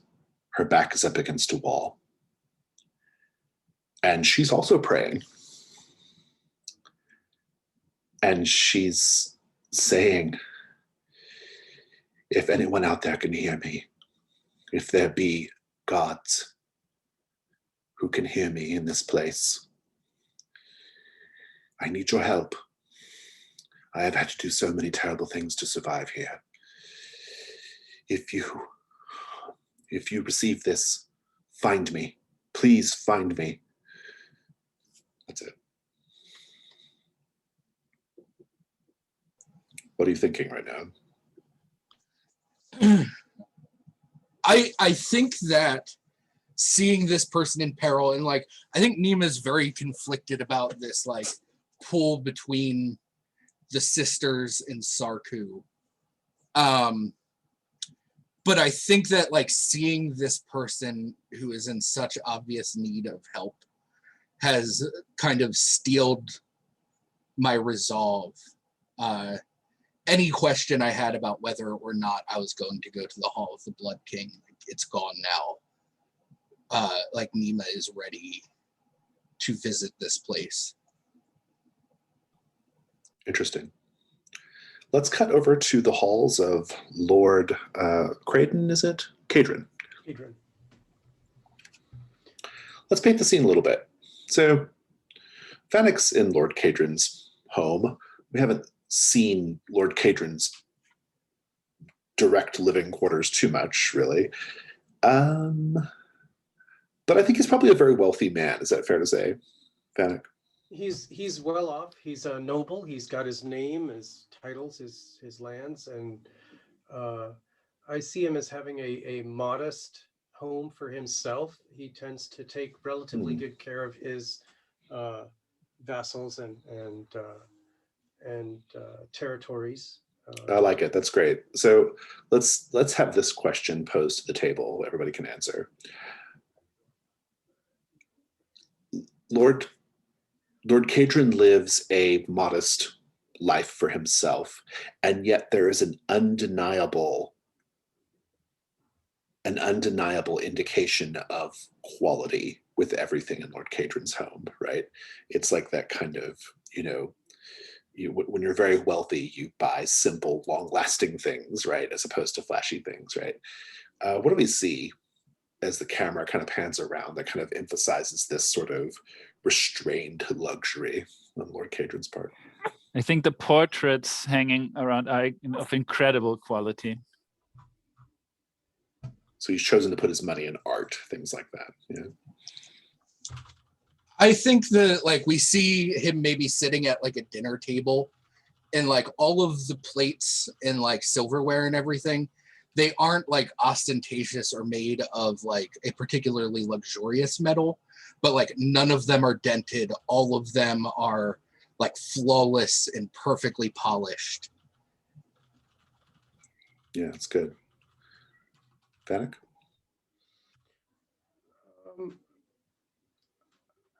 All of his people are self-confident. There are no cowards, there are no schemers, everybody is aware of their strengths. And while they don't always advertise or necessarily lean on each other to compensate for their weaknesses, they are quite self-assured in their mannerisms and will treat each other with respect in where they are due their expertise. So you're having this audience with Lord Cadron, and I think he's a very sort of reflecting his home. He's a very modestly, dressed man, but he has like a few very like choice, expensive pieces of understated jewelry, right? Or rings, say. And middle-aged, healthy. He says, so it seems like you and your friends have done well for yourselves at that inn.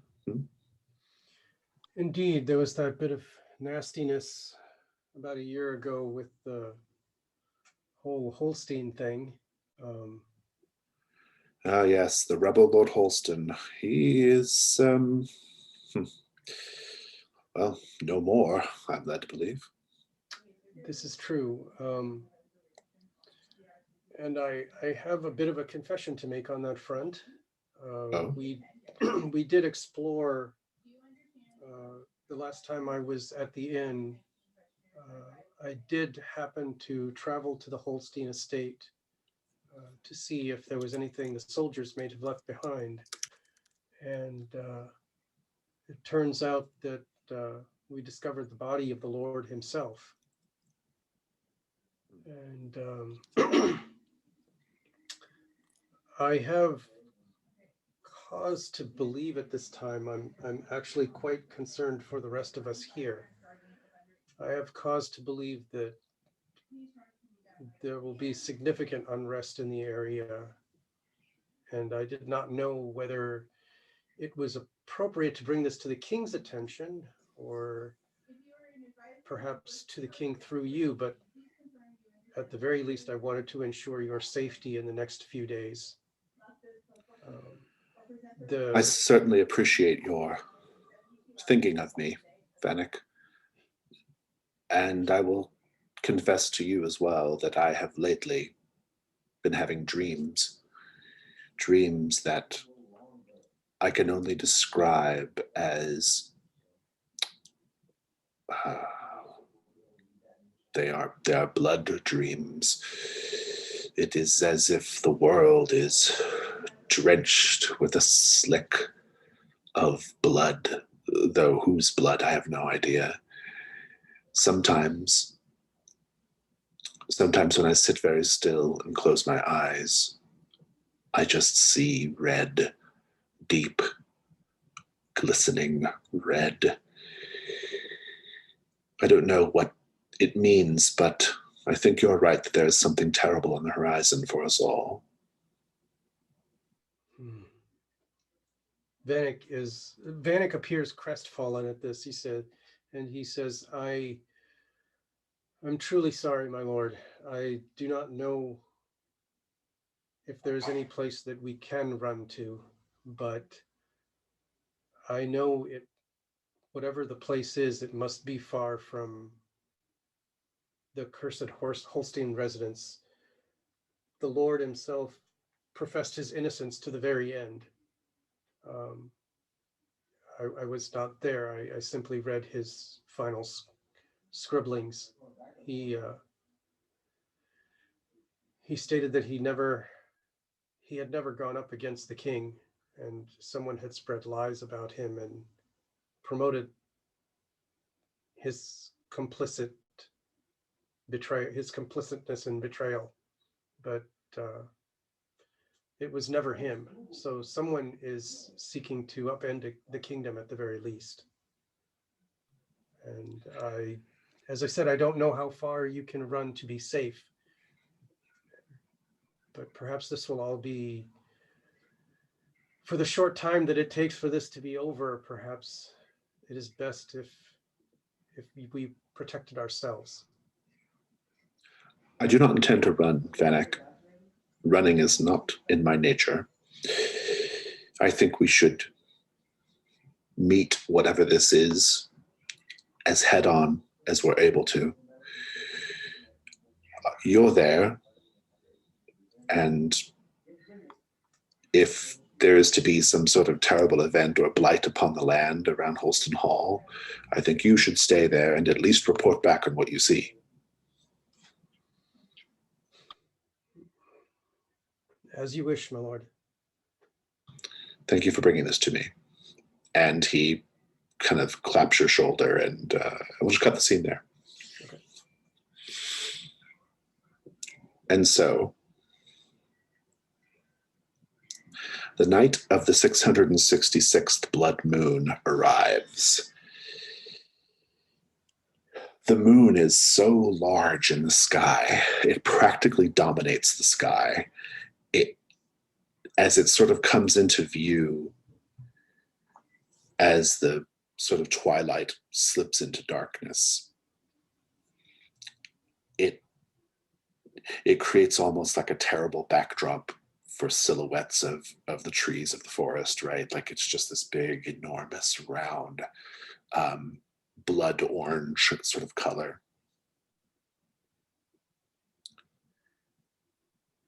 And at the precise moment, early in the evening, when it's at its fullness, there is a sound that can be heard throughout all of the lands of Holston Hall, including the Sunset Crossroads Inn. The sound of a very loud, almost like a tearing or a ripping or a crashing, like something is violently tearing apart, not just the terrain, but almost like the air itself. There is a rending going on. And at the end of it, you can see from your vantage point at the Sunset Crossroads Inn, you can see that something has appeared atop Holston Hall. A castle. You see the silhouette of the castle with the moon behind it. It has just materialized, torn into this world. Simone is there in the street, as you are all there in the street looking at this in the distance.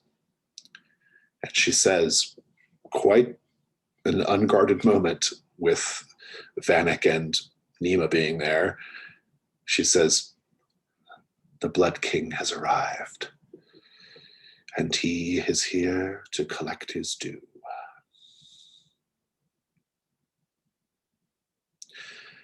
And so we have a little time left. Are you all making your way to the castle? Yes. Very well. I'm going to pull up an image board, and I'm going to be putting various pictures and things as you need them. But I think we should probably start with the sort of an image of the castle itself, which is a, as it comes into view, I'll share this link with you in a moment. As it comes into view, I think the best way to describe it is it's almost like an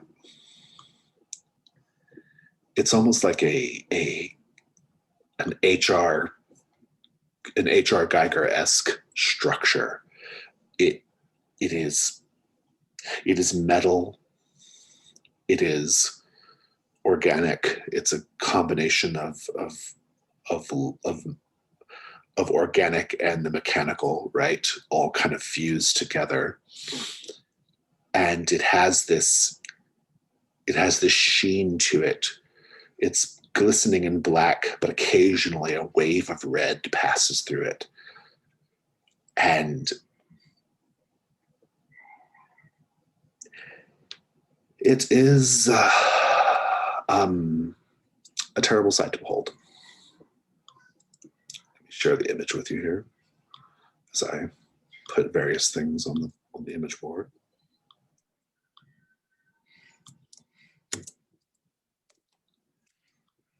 Let's say a little map as well here.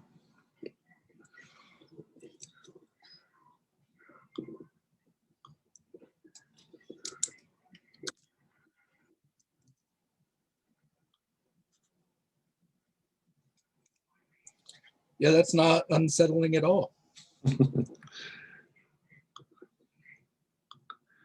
Let's insert this. And here we have a little floor plan as well for the castle. And so you make your approach, and where it used to be Holston Hall, it's now this very tall sort of iron fence, sort of choked with vines. There is a massive gate at the front of the fence, or at this large gate that gives you entrance into the estate, which is a sort of it's a mouth. It's like a large toothy maw that is the gate. And beyond the gate, there appears to be like a large, lush rose garden. And then beyond that, there is the castle itself. You're not super close to it yet, so there might be more details to take in, but this is just what you can kind of make out as you're approaching. And yeah, I think I just want to find out what everyone's interested in doing here. What's your approach? Are you just going to walk up to the gate? Are you going to try to sneak in? Are you going to scope the place out first? That kind of thing. What do you think, Nima?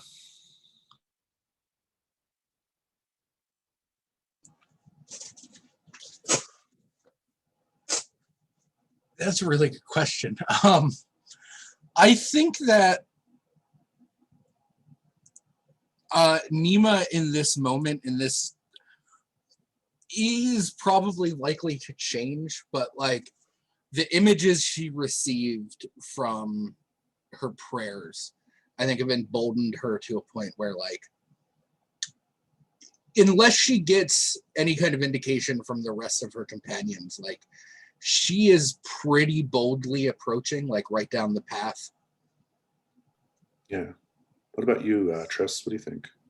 I think Tris is following and then saying, if I remember correctly, friends, we did well in the last years when I went ahead and tried to figure out what is going on. That used to be my strong suit. Don't you remember?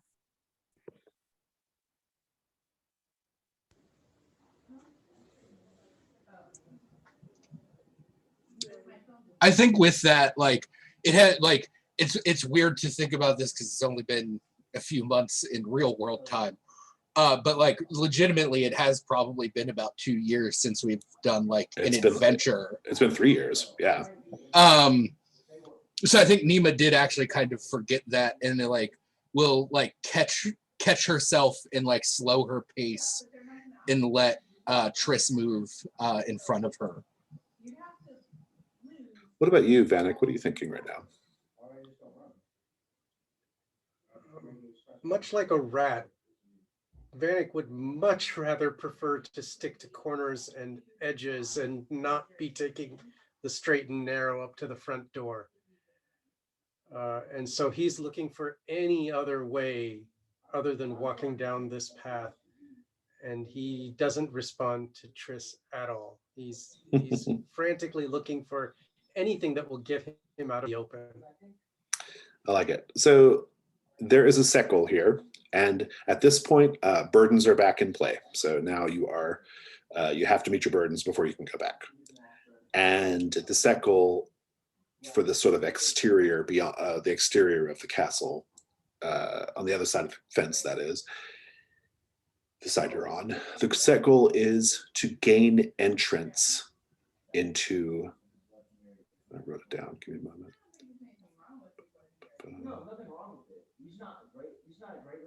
Find my set goal.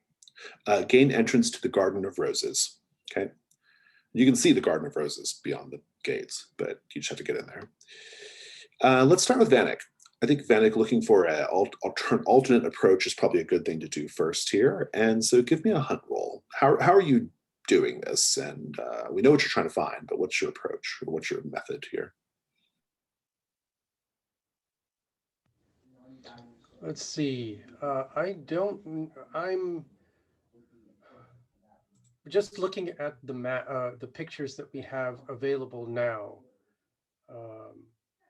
I think the best thing to do would be to sort of, I don't know how large this estate is exactly, but walking the perimeter might be a good first step to see if there are any other doorways or any other, maybe whatever this wall is made of, whether there are any gaps, any holes in the ground that can be tunneled through, or a tunnel that already exists, that kind of thing.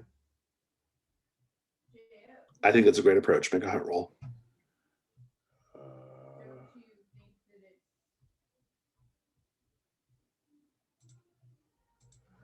And I don't have anything to help, so this will be a hunt 1. Actually, if you use equipment in a hunt, does it add anything? If you use equipment, you get 2 dice, yeah.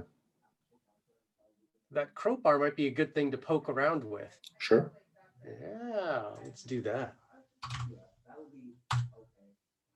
There's a 6.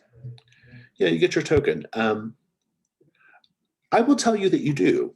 You are poking around, and so it's this like sort of, if you look behind me on the screen there, you'll see kind of what the fence looks like. It's this kind of twisty black metal, right?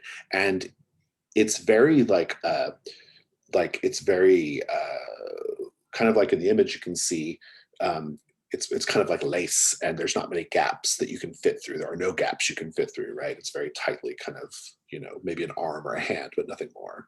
And it's really choked with vines as well. But you do find a part of the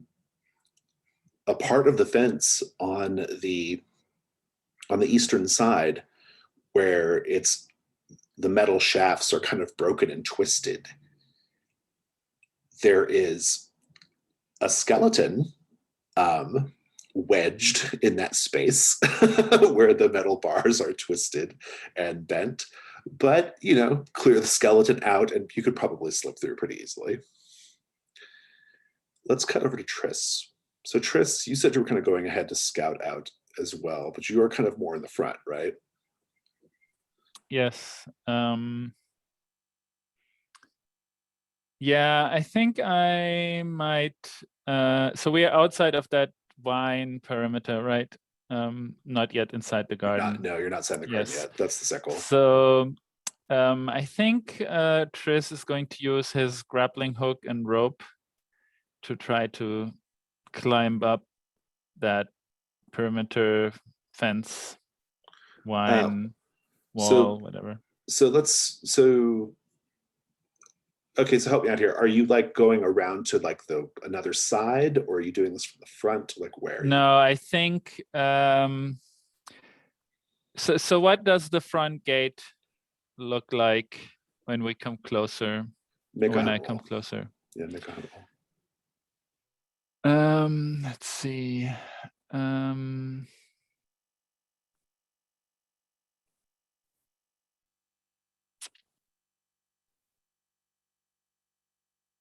I think I'm just gonna do that. That's a 3. As I've described, the gate itself is like a massive, monstrous maw with teeth. As you get closer, you'll also notice that there are sentries at the gate. There are guards. They look like this image that I've just added to the board. They are wearing this slick, glistening red armor. The helmets are kind of skull-shaped, and the armor itself is this same like kind of twisted, sort of Baroque kind of like metal look, right? And it almost looks like guts and bones, right? Kind of twisting around, but it's armor. And there are several of these guards at the front. I think there are 3. If you try to go in through the front, you got to contend with them. If you do anything in the sort of southern, from a southern approach, you're going to have to deal with them. So with that in mind, what do you do?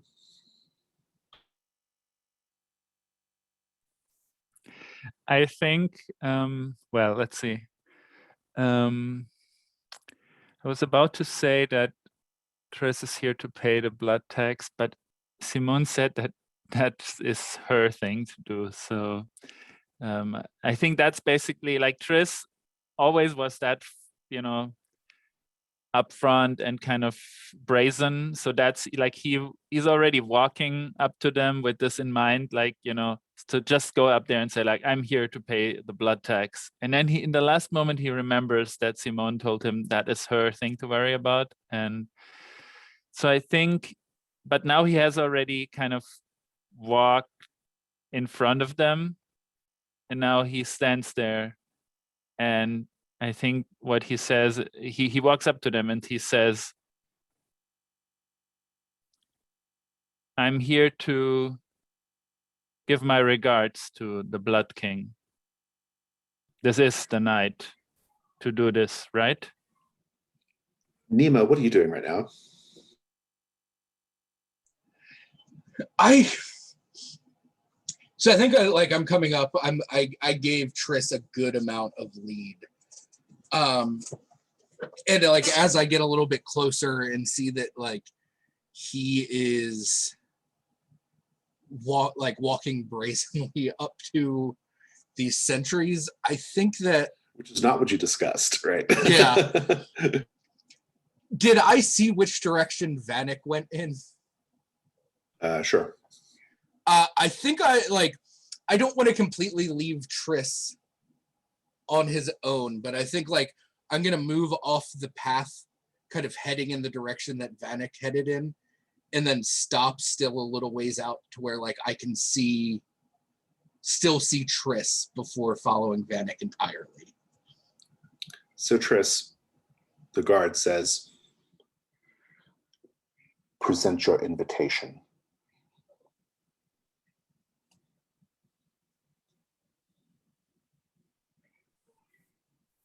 I think Triss speaks out without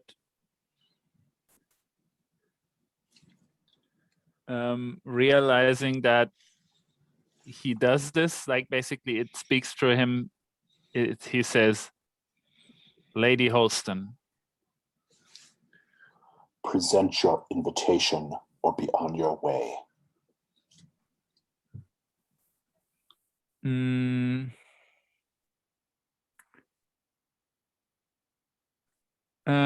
I think he will, if that is okay, get like put a hand into his pocket and draw out a like a stone, a blood red stone that he might have picked up at the temple when he was looking for the, looking at the statue. And you can't make out the guard's expression, but you can certainly tell his reaction based on the tone of his voice when he says, are you trying to make a joke right now? This is your last warning. Present your invitation or we won't be so polite next time.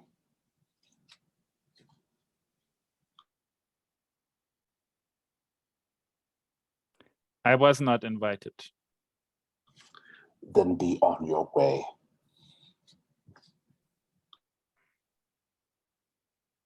I think Triss looks at them and takes a step back. Vanek, you'll see Nima kind of coming up the way on the western side. You having just discovered this gap in the fence. What do you do? Wave her over and say, help me clear the skeleton out. I think we can make it through here.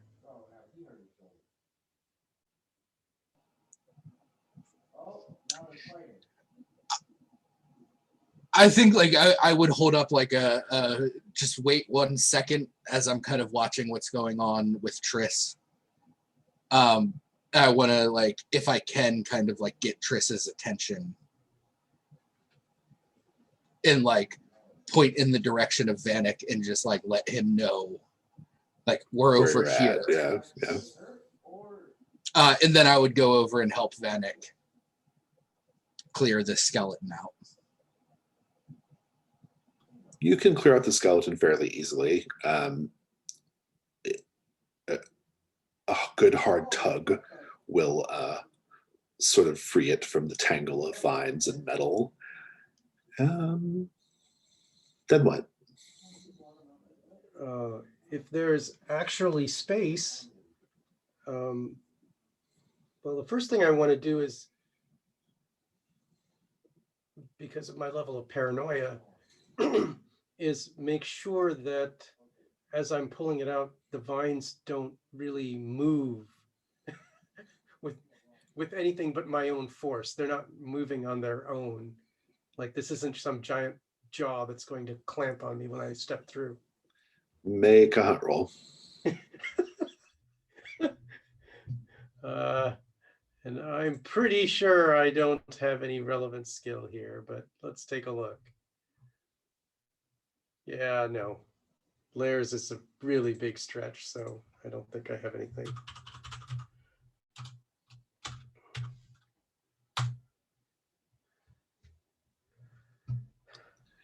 You got a 5, take your token. And you do encounter something terrible. The vines react to the skeleton being removed. They are animated in some way. You can see them kind of quivering all along the fence, in fact.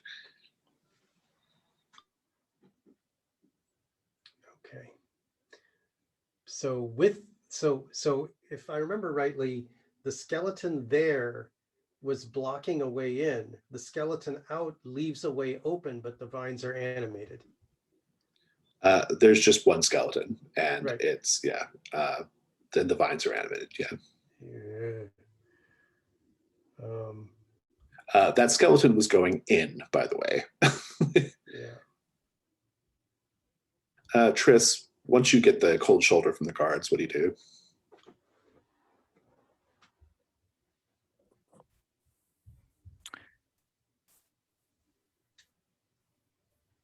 I think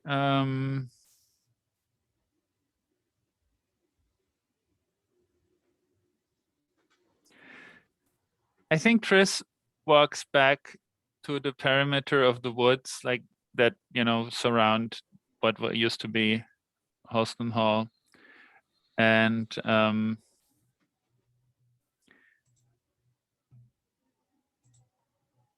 I think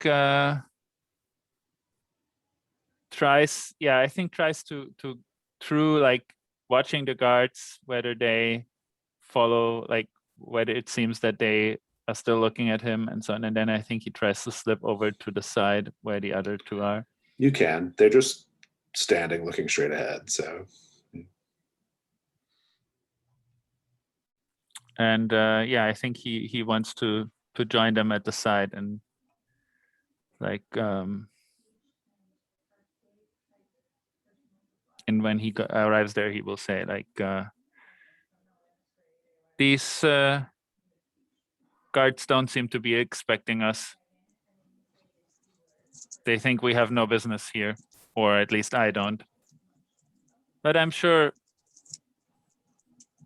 we will be somehow welcomed. I don't know if I want to find out what the Blood King or the Blood God's welcome is like, but there's obviously much that we need to find inside. Agreed. I would not want a welcome into this place. I think it's time for us to enter this.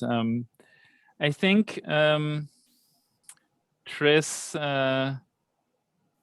would like to use his emulate ritual to engulf his body in flame and burn through the vines. A bold move. That's a risk roll. But if you succeed, I think you'll do it. You'll clear away enough of the vine to make passing through the gap safe. What could go wrong, Blaine and Merwin? Well, neither of us really know that he can do this, so it's probably pretty easy for one or both of us to be burned by it.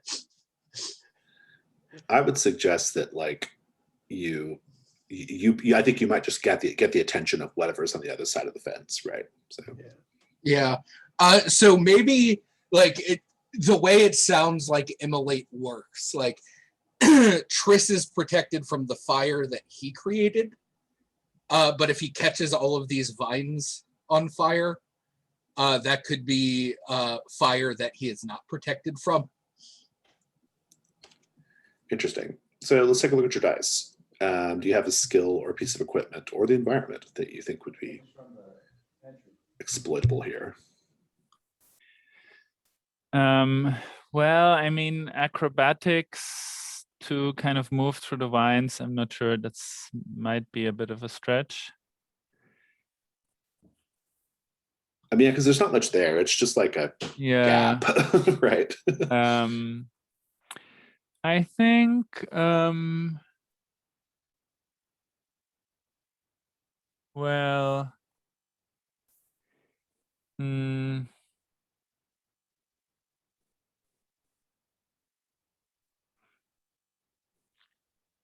let's see.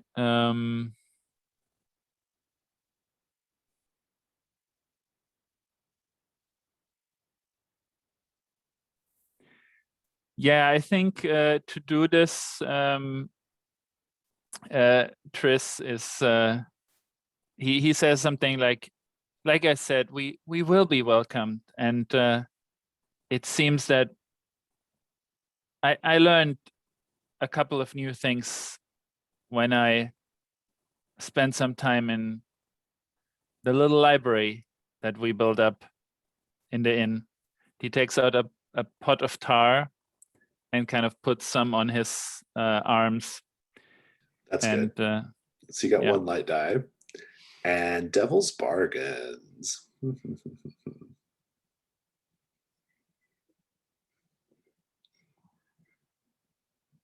I'm going to say no matter what.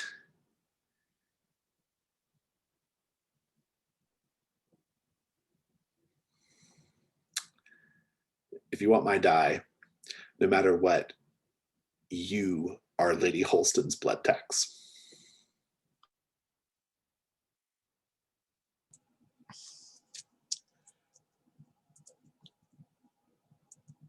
I think maybe no matter what, the vines are poisoned or cursed in some way.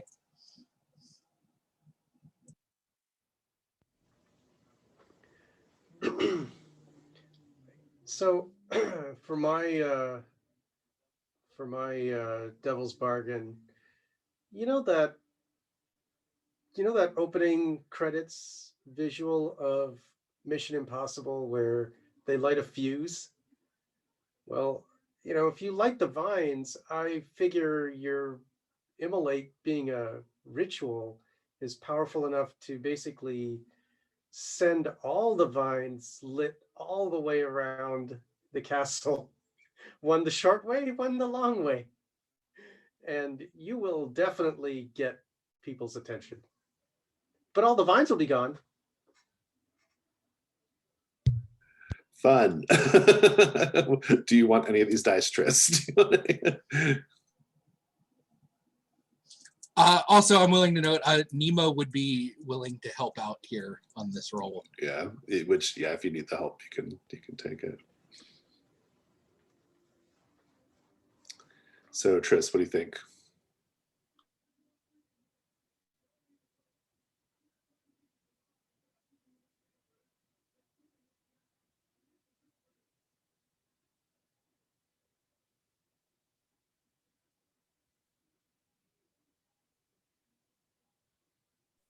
I think I'm going to go with Tris being Lady Holston's blood tax. As sort of pay later kind of Devil's Bargain. Good. 2 light, 1 dark. Go for it.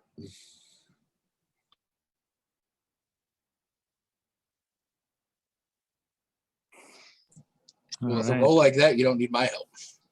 6 light. That's great. Describe how you safely clear out the vines. It seems that like Tris steps up to the vines that kind of move there, and he looks back to the two of you, and then with a very theatrical kind of, it's almost like a theatrical effect, right? I mean, he is a performer after all. He snaps his fingers and the star just catches fire on his arms, right? And he just walks through there and really with like burning hands just moves the vines out of the way in a very kind of systematic way, and then steps through them. And now there's like a man-sized hole, and he looks back to the other two. Well, that We are certainly is a welcome. new trick. But And you Nemo- have to use your time wisely. I suppose. And Nemo will follow Tris through. I said we would be welcomed. As you, assuming you all go through, Yes. the set goal is met, and you are now in the Garden of Roses. The new set goal in the Garden of Roses is gained entrance into the castle. And we're going to end the session with a sort of glimpse of the problematic issues with the Garden of Roses. The main one being that the Garden of Roses, which is basically all the ground between the fence and the castle itself, is patrolled by hounds. These hounds are quite large. They look a little bit like xenomorphs from the Alien movie franchise. Wicked, segmented, striking tails, kind of like grotesque, over articulated spinal columns, that kind of pierce out, slick black skin. I've got a picture. I'll upload the picture.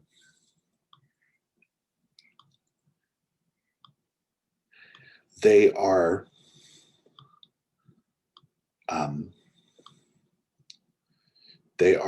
patrolling the Garden of Roses, and you can see them. They haven't seen you yet, but that's what you have to get past in order to get to the castle. And I think we'll just leave it there and go straight to Stars and Wishes. I have a quick question before we hit Stars and Wishes. Sure. Popped into my head. Mhm. And that is, when you do a ritual, is a ritual a one-shot activity, or does it persist through a scene? I think it all just depends on what the circumstances are, I guess. Yeah. I mean, Okay. like what specifically did you have in mind? Just so I know kind of what you're asking.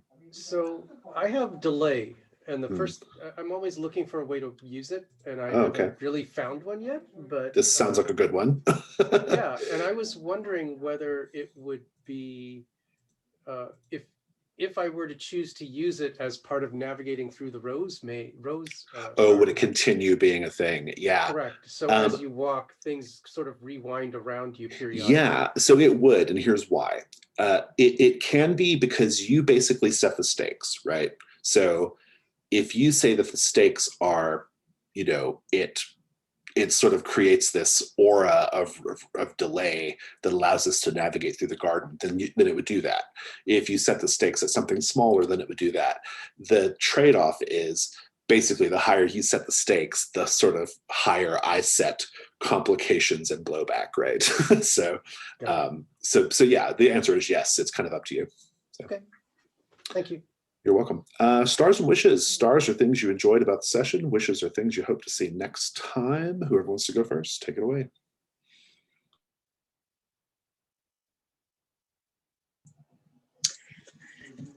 I think a big star for me is really just everyone's role playing.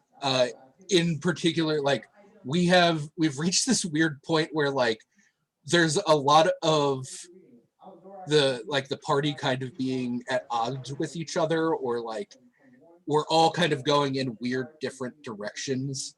And I think it's really cool to see that while like still being a cohesive unit. Yeah, agreed completely. That's a star for me too. I really, I thought everybody got like some good role play scenes, and like I liked the one with Vanek and the Lord. I liked the one with Simone and Triss, and I liked all the stuff with Nima and Sarku. That's always fun. So like, yeah, we had like a lot of good little role playing moments. That's a star for me too. I want to say an overall star is, from my point of view, the session just seemed to get better and better as the hours progressed. So that's a huge star for me when you're playing and the game just seems to get better over time, even within a session.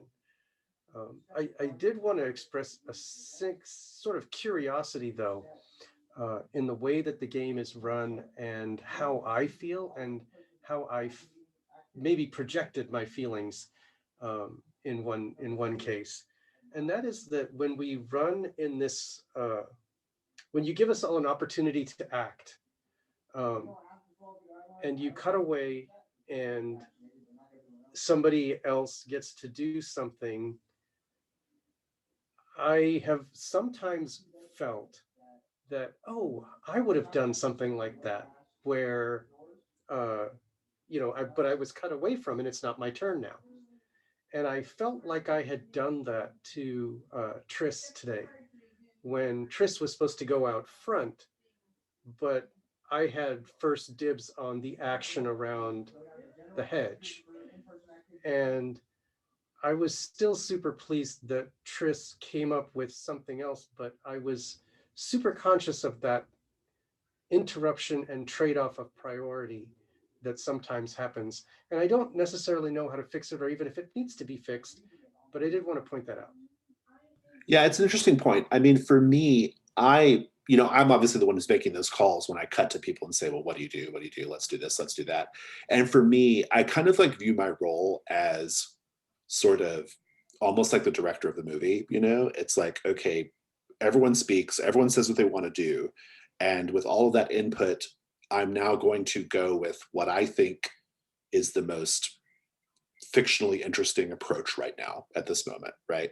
And so that was like for that particular moment was like a distinct call that I made for myself, because it just felt like, okay, everyone's spoken what they want to do, but it kind of makes more sense to me that Vanek would, since Vanek is not walking straight up, that Vanek was already like casing the joint, right? Before we got to that moment, right? So that's kind of like on me as far as like making those calls go. But I'd be curious how Adrian felt in that moment. Did you feel like deprotagonized in that moment, or? No, I think, that because it was more also Triss bravado in a way, rather than the player wanting definitely to, having to go first. So I think that was my sense of it. My sense of it was it was a different thing you were doing, but I don't know. That was just that was great. Yeah, I also liked a lot of the role play, is also the scenes, especially also the scene with the Lord Vanek that you had. I thought that was great. Yeah, in a sense, I also like the guards because they just would not budge. So I thought that was interesting, and it's not just that. Then it's interesting for me. It was great because it felt very organic for me that I came up with 2 ways of putting my new rituals in play already. I didn't really kind of pressure for that, but it was just naturally just came to me that 2 moments where that definitely was a good place to put them, and then luckily both times they worked somehow, at least. So, and the last one quite well. So I think that was great, and that kind of put me back into the spirit of kind of Triss. That felt very much like this character from the first 2 adventures that kind of was very forward in doing stuff, and then always kind of successfully with some brazen actions getting ahead. I think that was interesting. I like the roleplay.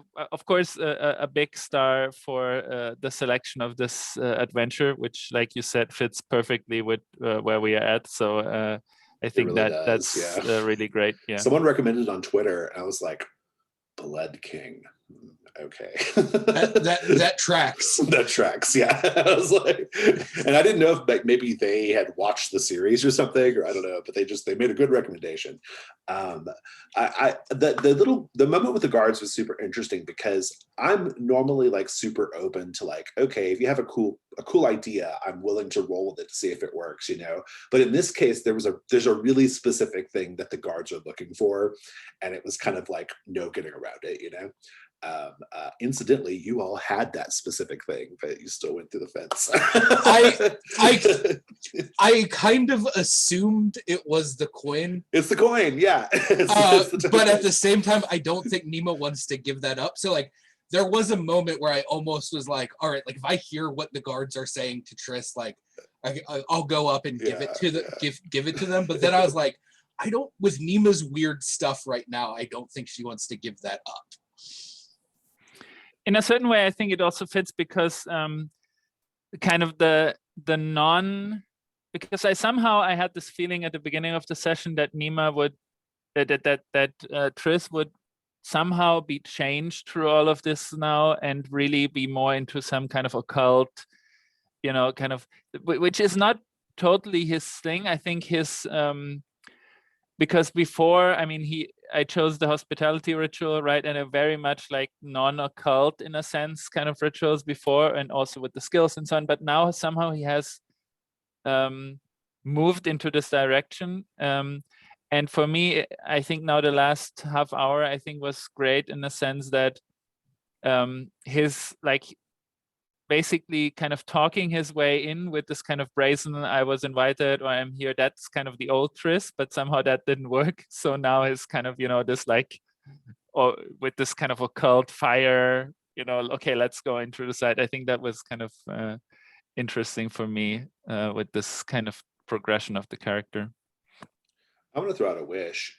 So I actually didn't really see it coming beforehand. This is something that kind of came up.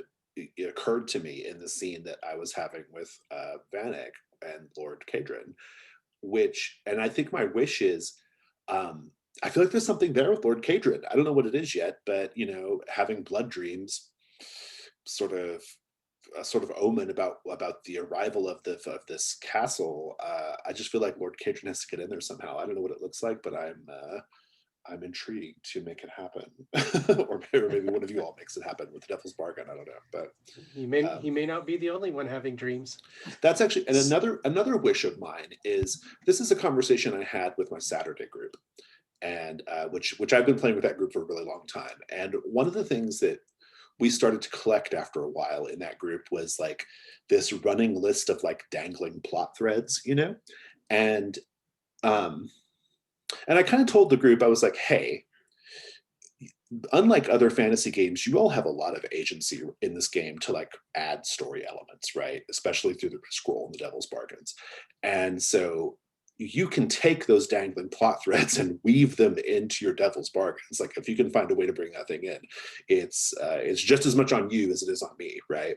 And I think at this point in our campaign here is when I think it's worth impressing that upon you guys, which is, we have these like little things that are kind of hanging out in the air now, and now is the time for you all to like use your Devil's Bargains to bring those things in. And so I think just as a wish, I want to kind of encourage you all to be thinking about that. So for next time. Any other stars or wishes? Yeah, I think overall just a star for this adventure. I mean, like you said, this is very much in the wheelhouse of this campaign already, but like just this art style and everything that's like a weird like Guar meets 1970s psychedelic metal. It's like side of a panel van painting, right? Yeah. Yeah. I really like it. And I think that like as a wish, kind of like, I think that there is a lot that we will be able to encounter that will help like all of us with these like Lord Kadrin and Triss's potential delving into the occult and Nima's weird relationship with Sarku.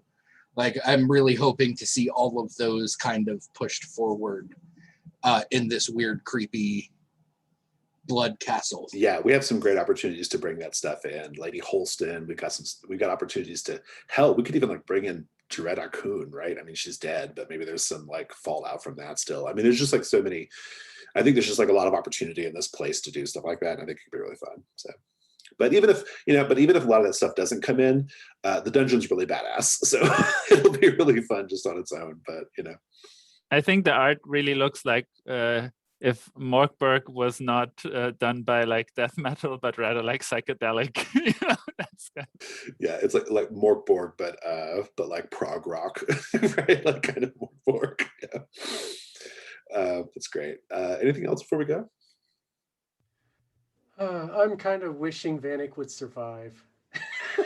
You should all have that wish. Yeah, that should be a wish you all have. This is a wild ass dungeon. I'm pretty excited about it. It's almost like Castle Ravenloft, but like updated, like a kind of modern Castle Ravenloft. So I think it's gonna be really fun. Well, Triss needs a lot of treasure, so we'll see what happens. Yeah, and we're gonna have to. Rolls were very bad today. It's like 1, 2, and 3. I think I rolled the 3 hand rolls, so we'll see. I wish I that's one of my wishes. Find some treasure. Yeah, Triss with his 7 burdens. Oh my god, I don't know. So what happens if you don't meet your burdens? Your character's retired from play. Oh, okay. Yeah, they don't die or anything, but essentially they they're never going to be able to meet their drive, and therefore we stop caring about them. they become non-entities. They're fated to their to never meeting their goals and being penniless and destitute. So the beggar that you're gonna meet, that your next character is gonna meet out of the that tavern. character. Yeah. So it's sad. Awesome. Okay, well, I'm gonna let you all go. We're a little past time, so let me stop this.